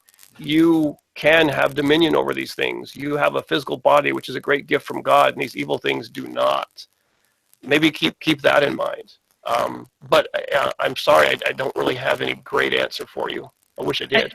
I think your answer is I'll answer from if you asked anybody who's just a practitioner of their own religion would be along really along those lines. Like, this is what my faith believes. Check it out. Basically, I mean, there's only so much you can answer to that. No, I thank you for your honesty, Daniel. I really do. Okay. Like I said, I haven't given up hope yet, and we're still looking. You're right. I've certainly looked at all those things. Does something need to change? Like I said, this has become a full-time job for me because for me, I can understand why this came in the first place. Definitely have considered what you've said, that we do agree to certain contracts before we come here. I'm aware of that. Like I said, I just sort of wanted to hear from your perspective. But again, I really do appreciate your honesty. And thanks for being here tonight and answering my question. Okay. Thanks for asking. Yeah. Hey, Daniel, I don't know if you're able to try this with your mic. Are you able to unplug it and replug it back in? Oh, yeah, certainly. Why don't you try that? I want to see if that fixes the problem. No, it was Lorelei. She was on hold. Lorelei, sorry. Yeah, no, I know with the beeping and stuff like that. No, I just want to see if it's static. The static and everything. Yeah. Oh, because she was on the hold? Yeah. We have technical difficulties sometimes with Lorelei. I don't want to blame her every time, though. Are you still? All right. Are you still there, Daniel? It's a really long plug. Give him time, man. Okay. I was scared to ask him to do it, but the static was getting really bad. I hope it didn't mess his thing up. It seems like it did. Ah, damn it. It broke everything. I was afraid to ask, but the static was getting so bad. Well, now you have to sing a song until he's back. Oh, God. Well, while we're seeing, Daniel, if you can hear me, check your settings to see if it didn't change anything. You might have to pop off and pop back on. Only reason I asked you to unplug it and plug it back in because the static was getting really bad. I thought I heard him, but I don't. No, there's a possibility it defaulted on. Can you hear anything now? Yeah, I hear you. And okay, and I don't hear the static. Okay. Knocking on wood. Okay, let's not do anything anymore. Okay. That was a really, I think you've done really great with two, I think, really difficult, questions that were, thrown at you. Nobody expects you to be the spokesperson for the Mormon religion. Yeah, I'm glad you realize that. I'm just a guy. You're just a guy, and I think you answered them very well. I think I've seen that in the chat room. People believe, thought you've answered them really well from your perspective. But yeah, and I've learned a lot.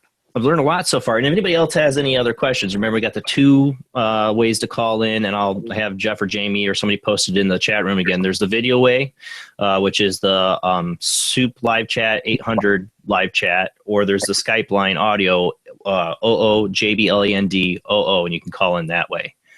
But yeah, if you have any questions, call in. you're doing great so far with them. Now, in the spirit of the paranormal soup, what's the rabbit hole you can go down? Where's the paranormal ties that you see personally? Well, you knew it was coming. You're on the show. Yeah, exactly. So where's the stories that you would say would be that paranormal tie? I'm not sure how to answer that question really. And the truth is, I've never really liked the term paranormal or supernatural, because for me, it's all normal. It's all natural. It's just laws working that we don't fully understand. And I guess I'm not sure how to answer that question. I did appreciate during your the first opening segment with the weird news, how you guys all seem to have kind of a rather skeptical view of many of the stories. And I wonder if a lot of what we call paranormal can be explained that way. Oh, yeah, I sure it can. And we spend all of our time looking for the things we can't explain. Yeah. Right. And I think that there are still things happening that we can't explain. Our view is that even miracles aren't paranormal or magic. They're just God's power working through laws that we don't understand. And if we did understand them, we could understand the miracles. And I think that there are still things out there with our limited knowledge, we just can't figure them out. Have you had experiences that have set you back and said, well, okay, I don't know how that happened? You're stealing my questions, Todd. Keep your mind open. I'm going to read it. I've heard stories from people I know about sort of interactions with those who have gone before, or with the world of spirits that seem to be something for them. I've always kind of wanted that myself. The only thing I can say is that I'm from Pensacola, Florida, and Pensacola is noted as being a place of a lot of hauntings, and there's a lot of interesting stories from Pensacola. And when I was a child, my mother worked at a law firm in downtown Pensacola, and there were all these very old homes that were converted into offices. And I heard something there one night that I can't explain by any conventional means. She would work late at night. I would accompany her. And it was like, imagine an old Southern mansion, 2 floors with a big hallway down each floor. And that's what these offices were built from. And I could hear the front door very clearly open and shut, and the glasses around it rattle. And we hear it all through the building. My mother sent me down to check and see who was there, just me and the darkness. And I finally made my way down, and there was no one there, and the door was locked. And we heard that twice that same evening. And again, no one was ever there. So finally we left, and apparently other attorneys working there had said they'd heard things like that late at night. So that's my only experience with that type of thing. And maybe it's not very exciting, but it had an impact on me as a small child. A lot of people have those. I've had plenty of weird paranormal experiences, but I think that's a classic one. I mean, that's a classic one a lot of people have had. And I'm going to do a shameless plug here. Next Sunday is going to be the Halloween special, and that's a perfect kind of ghost story, even as short as it is, to call in the show and tell us about, because it's all about ghost stories. But no, that's that Todd stole the question. One of the questions I was going to ask tonight is, what was your own, if you've had any paranormal experience. My other question would be to that too. I wanted to get back to the kind of aliens on other planets and the Mormons' belief on that, and all the sightings. I mean, constantly. I mean, now there's there's a lot of fakery online when it comes to UFOs. There's a lot of digital UFOs, but there's definitely people. I've had my own genuine experience. I know what I saw was not man-made. It was huge. Digital. It was not with my eyes, okay, and multiple witnesses. There's something that's going on in the skies. I mean, in my opinion, maybe yours could differ, I know. But what would be the Mormons, kind of belief about what people are experiencing now, with aliens or UFOs? Do they believe they could be here now? Yeah, that's a good question, and one that I've thought about. I don't have a good answer for that. I actually had a similar experience, saw something in the sky which was quite unusual. Again, a long time ago when I was a boy in Florida, that still to this day I wonder about. And if you were to ask Mormons, you might get a different answer to that for every Mormon you ask. Right. So I just don't know. Well, personally, what did you see? You go down that rabbit hole. I always love to hear everybody's experiences. What was it that you saw, Daniel? Okay. It was late at night in front of my house, And I watched it, my mother watched it, and our neighbors watched it as well. 2 neighbors from next door. Up in the sky, really high in the sky, was a bright light, much brighter than the stars. And it seemed to pulsate and change color. I remember it being white and a little bit green and a little bit orange. It seemed to move around a little bit and kind of pulsate. And we watched it for quite a while. And then it seemed to just shoot across the sky in an instant and it was gone. Oh, wow. That's pretty classic UFO in itself. Yeah. So, I mean, I did see that. And, you know, that memory is very strong from a long time ago. You think more? I wasn't the only one. But you think many Mormons, because of the belief of other life on planets, I mean, I personally, I love that. I love that belief because, if I were to, look into a religion and go, here's my different options of different religions and what they believe, a lot of things I will admit in the Mormon religion are close to things I believe. Not to say I'm always going to be a Gnostic. I think I don't know if I could ever settle on religion just the way I am. I'm just wired that way. But I will admit there's a lot of things in Mormon religion that settle right with me, especially when you talk about other life on other planets. That's a big one. That's a big one to me because it's just hard for me to fathom that we're the only ones. Yeah. Now, the one thing that gets me on it, though, is that, Jesus Christ resurrected here. Yes. Why that puts us almost back on the center stage in a way. So why would we be the center stage?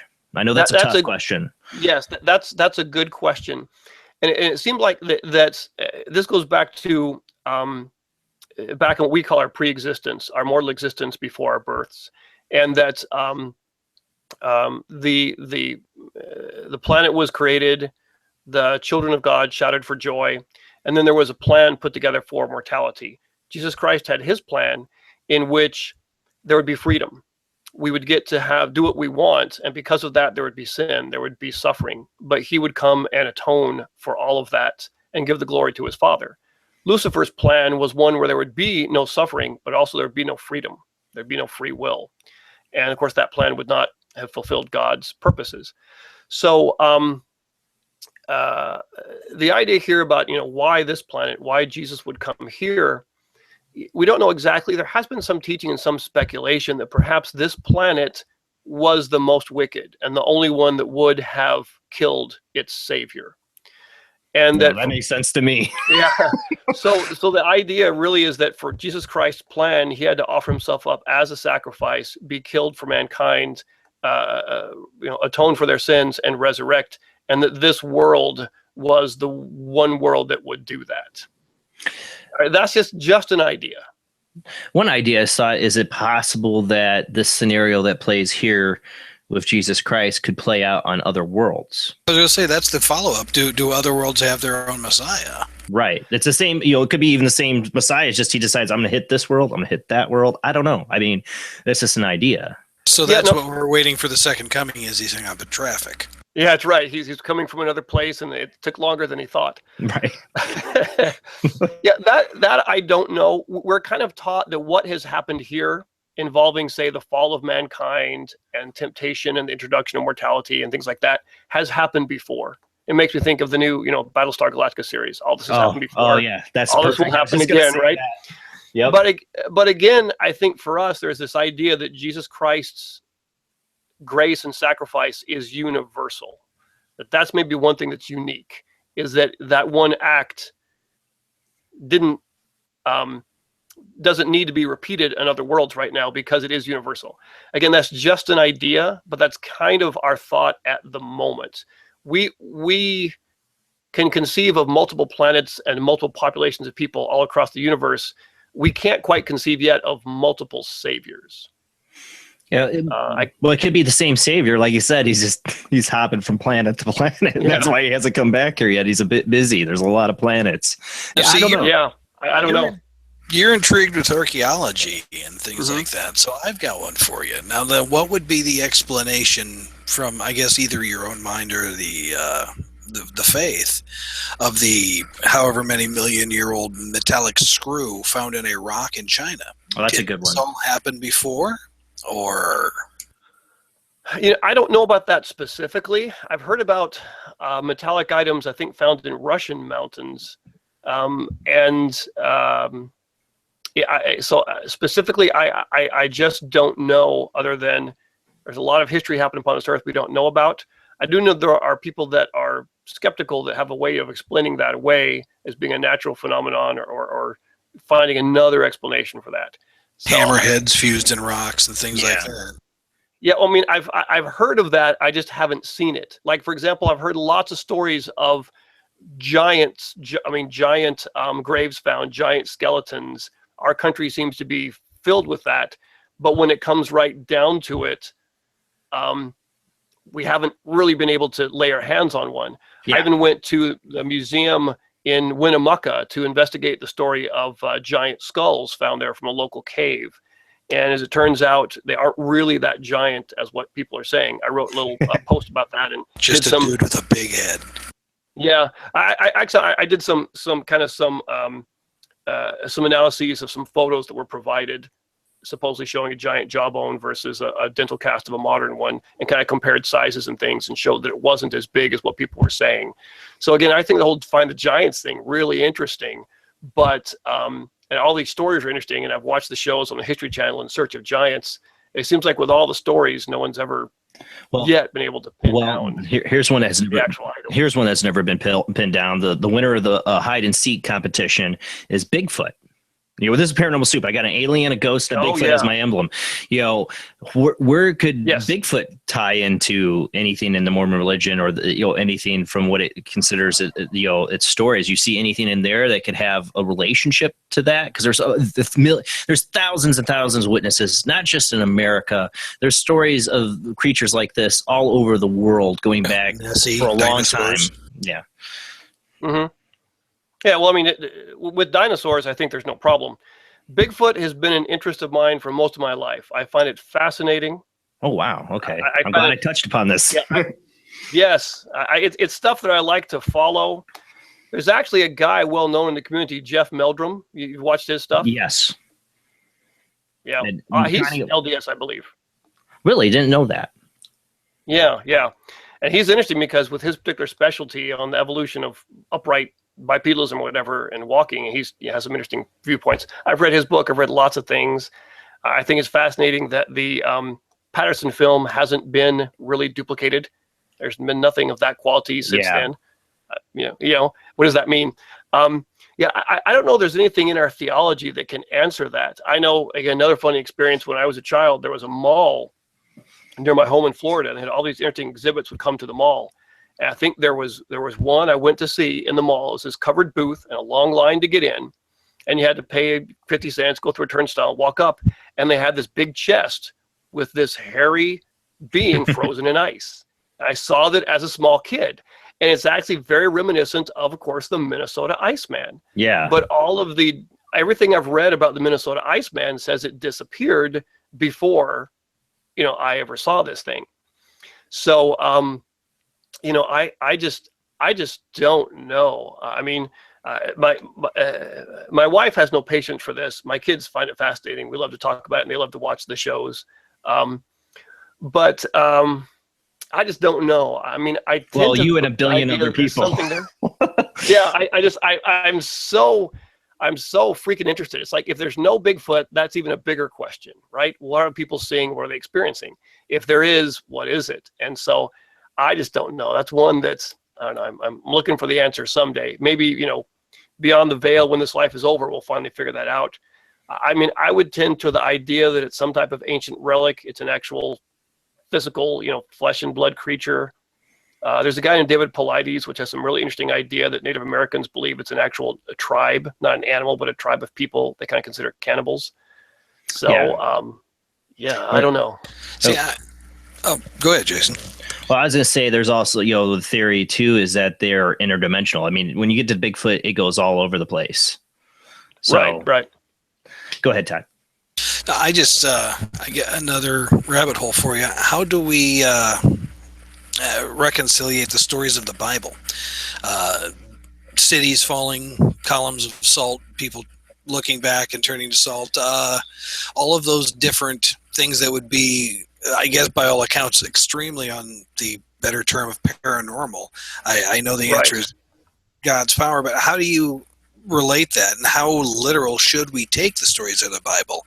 Are they that? Are they stories to teach a moral, or are they a historical account? A real event like Noah's Ark, and Yeah, that's a good question. I think you'd have to look at each instance individually. In the case of Lot's wife, that may be symbolic. It almost seems to be that it represents she looked back and she turned and went back to that life and couldn't leave it. I think there may be things in the Bible, especially the Old Testament. When you talk about the Bible, all these things tend to be Old Testament. I think some of them may be symbolic. I think some of them may be literal. You have to look at it on a case-by-case basis. But I think really the moral of the story is more important than whether it is literal or figurative. You mentioned Noah. We have additional information about Noah. That's why I did. I knew that one. Okay.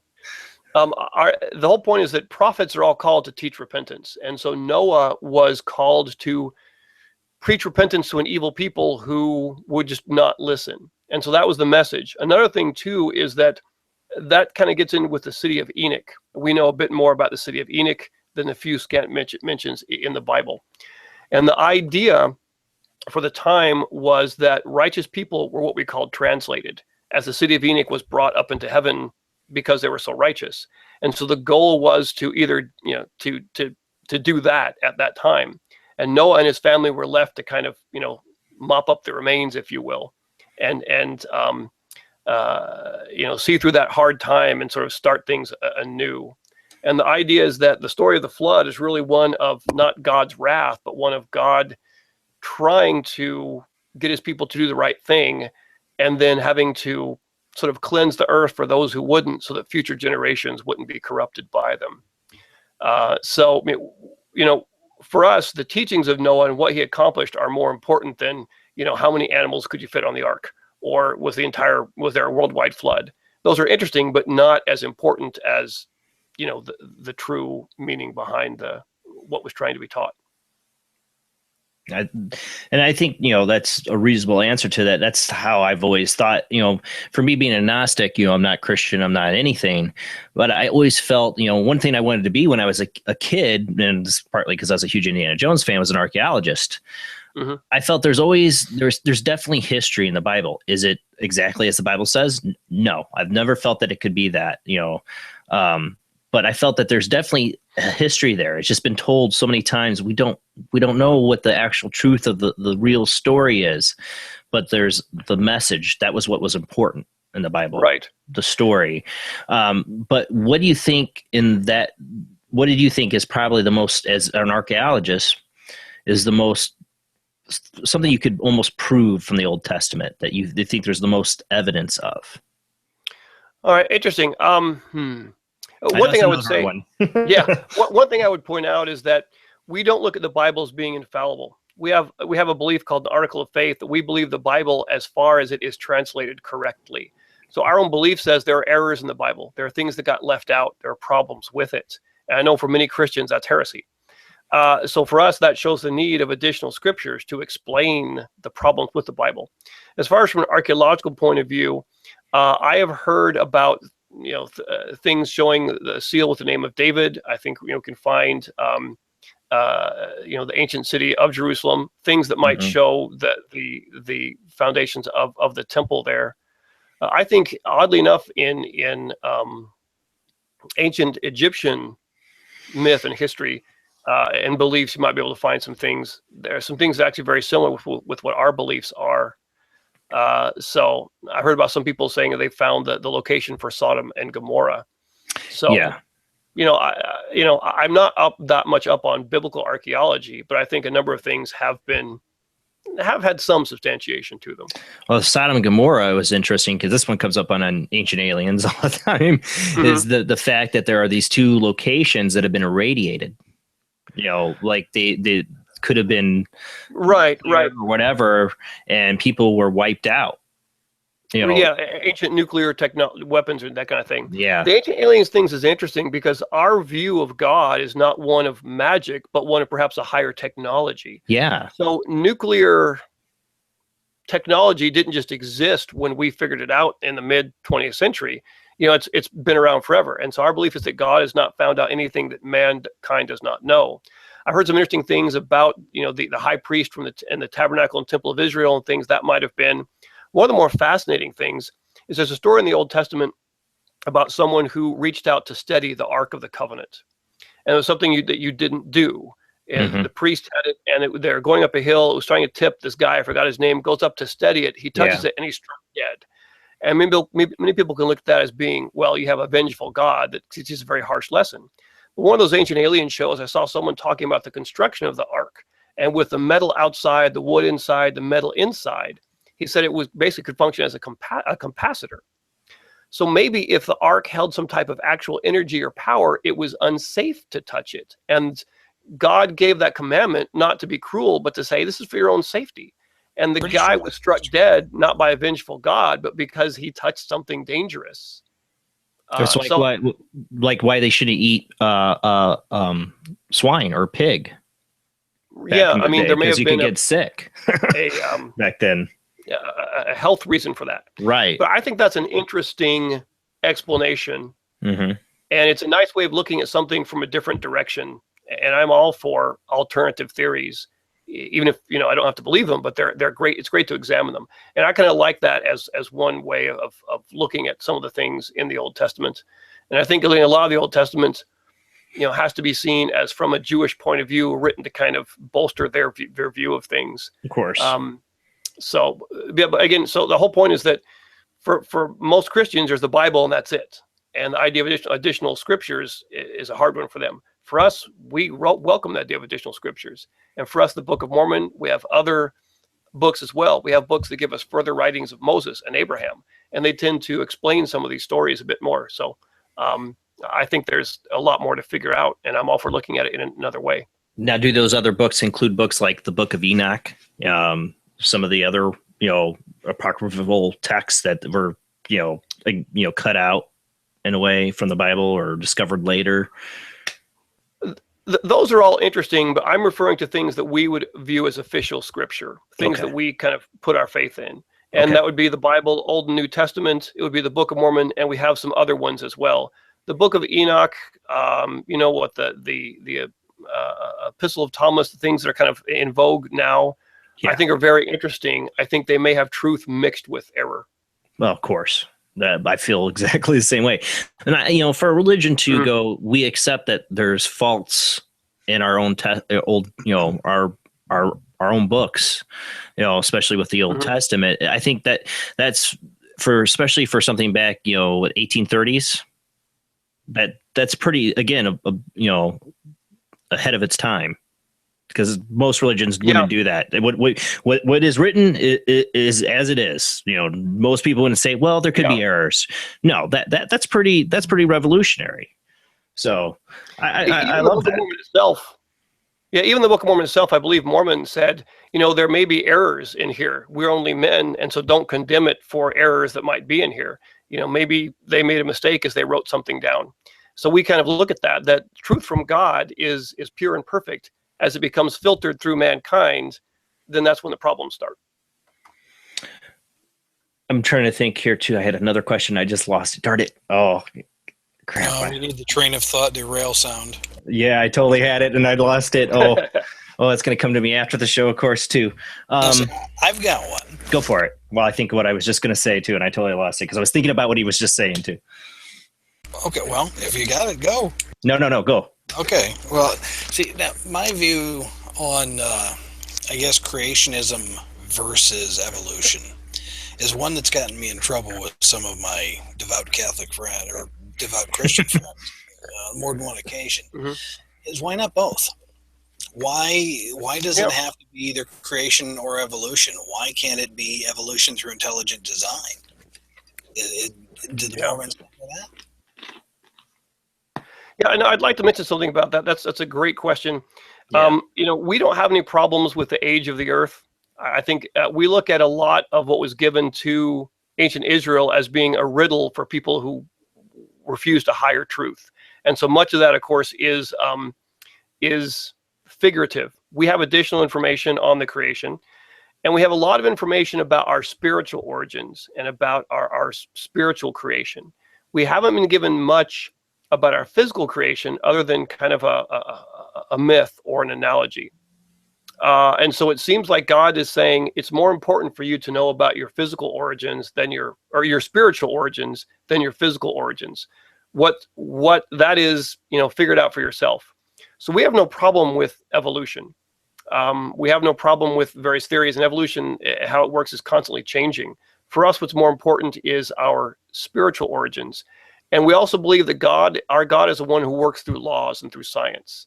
And things don't happen magically. They work through the application of science and natural laws. He just has a perfect understanding and mastery of them. So however he created the earth and life and human beings is great. We don't quite know how that is. We've been given more to know about our spiritual origins. So we'll talk very definitively about that. How the earth came to be, when it came to be, let science figure that one out. It's interesting, and I agree there are some apparent inconsistencies with science and religion, but it's not that much of a problem for us. I remembered my question now. As we're getting towards the end of the show here, we got 5 minutes left. With everything going on, the Cubs win the World Series. We have the sign of the apocalypse. The sign of the apocalypse. Wearing the Cubs shirt. What is does the Mormon religion have any extra view or different view about revelations and end times? Perhaps. We think there are a number of things that have to happen. And this is, of course, the Church of Jesus Christ of Latter-day Saints. We believe we are in the latter days. That the original saints they weren't special people. They were just members of the church in apostolic times. So this is the latter-day saints. These are the latter days. And we believe there are a number of things that were prophesied to happen. We believe that one would be the coming forth of the Book of Mormon. Another would be the restoration of Israel. Another would be the restoration of the lost 10 tribes. Another one would be Judah to its homeland. Well, the tribe of Judah has been restored to its homeland. You have Israel. Right. One thing that needs to happen is that the temple needs to be restored. That hasn't happened yet. There's a problem with that, right? Oh yeah, big problem. I know I've heard stories of Jewish priests, of Kohanim, who are preparing for that, but there's a problem with what they call Temple Mount. It's the Dome of the Rock. Yeah. And so you have this. Yeah. So what's going to happen there? I don't know. So I think the problems in the Middle East are one indication. Another thing for us is that the gospel would need to be preached to all parts of the world, and that we believe that's happening, but hasn't fully happened yet. Another is that there will be signs in the skies and heavens. Well, if you look at modern technology and all that, I think that's certainly happening. Wars and rumors of wars, that's in Revelations or other things we've seen. I've always wondered what rumors of wars, what that might be. And I think that perhaps the situation we're dealing with, what's that? I said the debates. There's your rumors of war. Or the internet. I think I've always thought rumors of war from a modern point of view might involve terrorism. We're at war with terrorism, but we're not at war with a sovereign nation. We can't fight them and defeat them and declare victory and have them sign a treaty. So they're always, threatening us, and there are rumors of this and rumors of that. And I've kind of wondered if maybe the terrorism that we face right now, that many countries face, could be the rumors of war. It's not outright open war, but it's the idea of it. It could happen any time. The purpose of terrorism.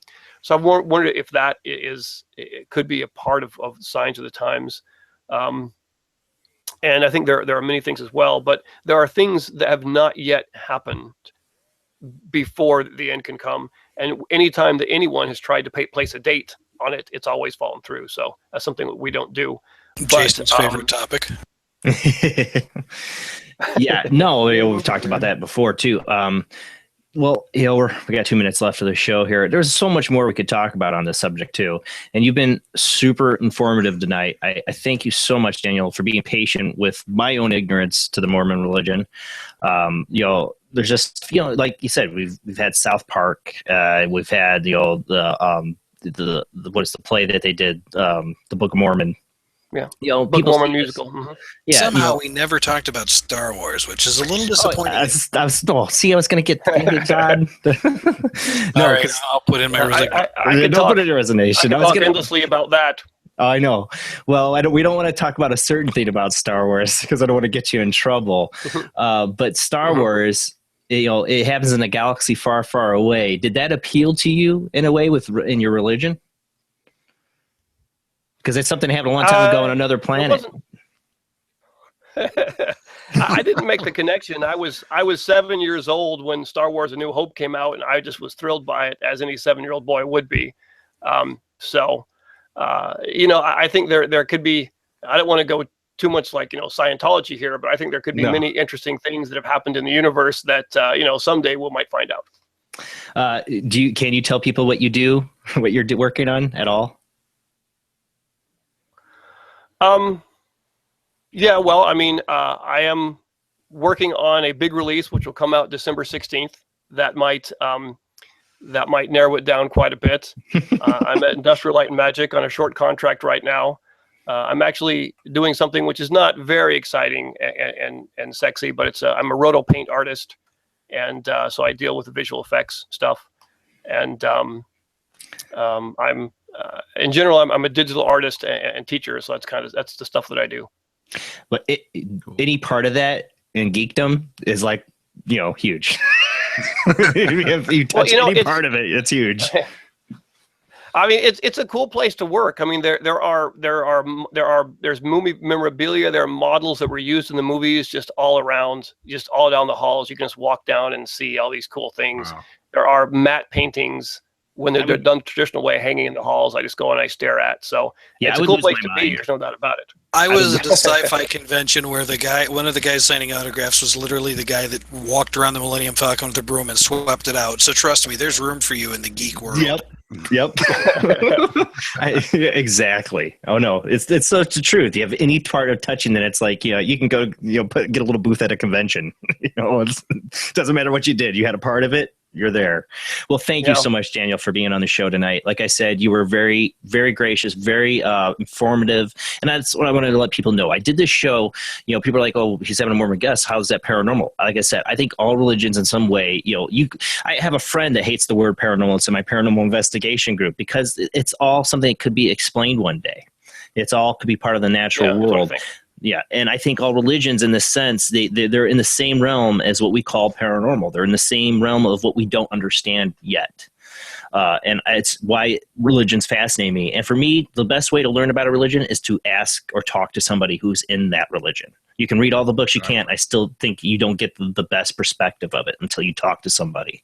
So thank you for coming on the show and answering the questions tonight. Yeah, I agree with that 100%. I mean, I know there's a lot of strange things about us that people say, and I'm sure everyone has a Mormon friend. You ask them, but yeah, I appreciate the time. It's a little tough. I think I'm missing the premiere of The Walking Dead. So me too. I always do because I do the show on Sunday night. Find out who's yeah.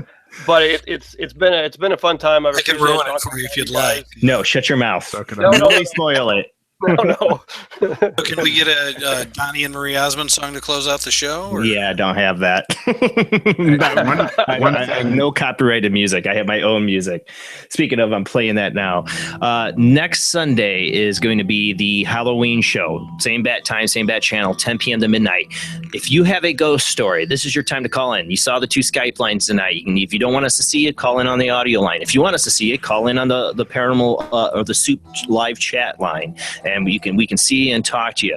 Or if you're too shy, contact me on Facebook and tell me your ghost story, and I'll read it on air. But I want ghost stories, people. I think a lot of people have experienced something paranormal. Even our own guest tonight had his own little ghost story to tell, even a UFO story. I'll take UFO stories if I have to. But I really want ghost stories, guys. Next Sunday, 10 p.m. to midnight, we're gonna do the World Wide Web of Weird, and then we're gonna open up the lines, and I'll have the panel here that you see and more. Hopefully, Bill will be with us, and Judy too. She had to drop out tonight. She lost internet connection. And we're going to have other friends that have been on the show hopping in on the video Skype, most likely. Maybe some on the audio that are going to drop in here and there. People you've seen on the show in the past. It's kind of going to be let everybody get a little bit of spot to come in, tell their story, or just to say hi. All right, guys. See you next Sunday. Same bat time, same bat channel. Have a great night. Have a great weekend. Good night, everyone. Good night. Good night. I have just one request. I'd like to get some rest.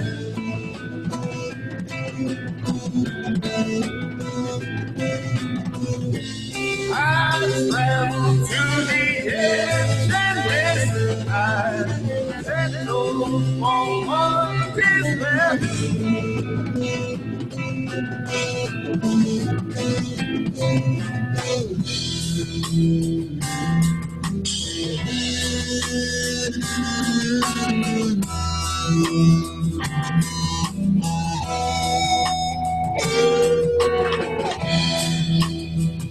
when times are still, my passion lost their will. Never found my fill. What the world of peace at last. Worn and weary, some so clearly I had come to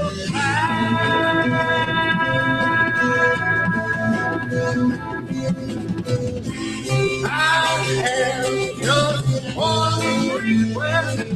I'd like to get the rest.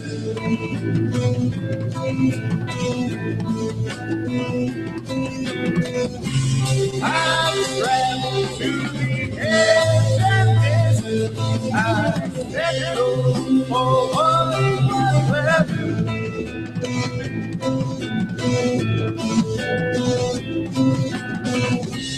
My consciousness expands through space and time and land.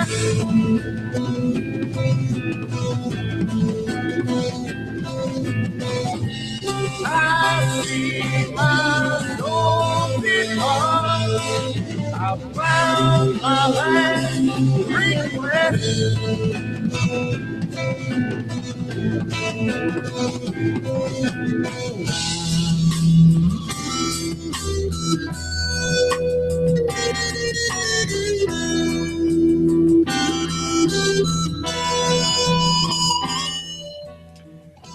Really informative show. I really enjoyed this show. Sorry for the technical difficulties tonight. It sucks because I would like to replay this one audio-wise, but a lot of audio things went bad tonight on my end and on our guest end. But it was really informative. Thank you to my Paranormal Soup team out there, to Jamie, Jeff, to Bill in the chat room tonight. Sorry I couldn't make it. To Rob, who was in, to Judy, who couldn't stay, and to Todd.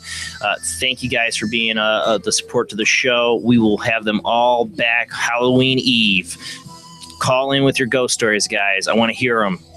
Your chance to call in the show. I want a lot of people to call in. I want a lot of people. We're going to get Laura Lee. We're going to get her story finally. I want from beginning to end. She's called in a lot. I want to hear it, but I want other people's ghost stories too. So that's your night to tell it. All right, guys. See you Halloween Eve, 10 p.m. to midnight that Sunday. Have a great night. See you then.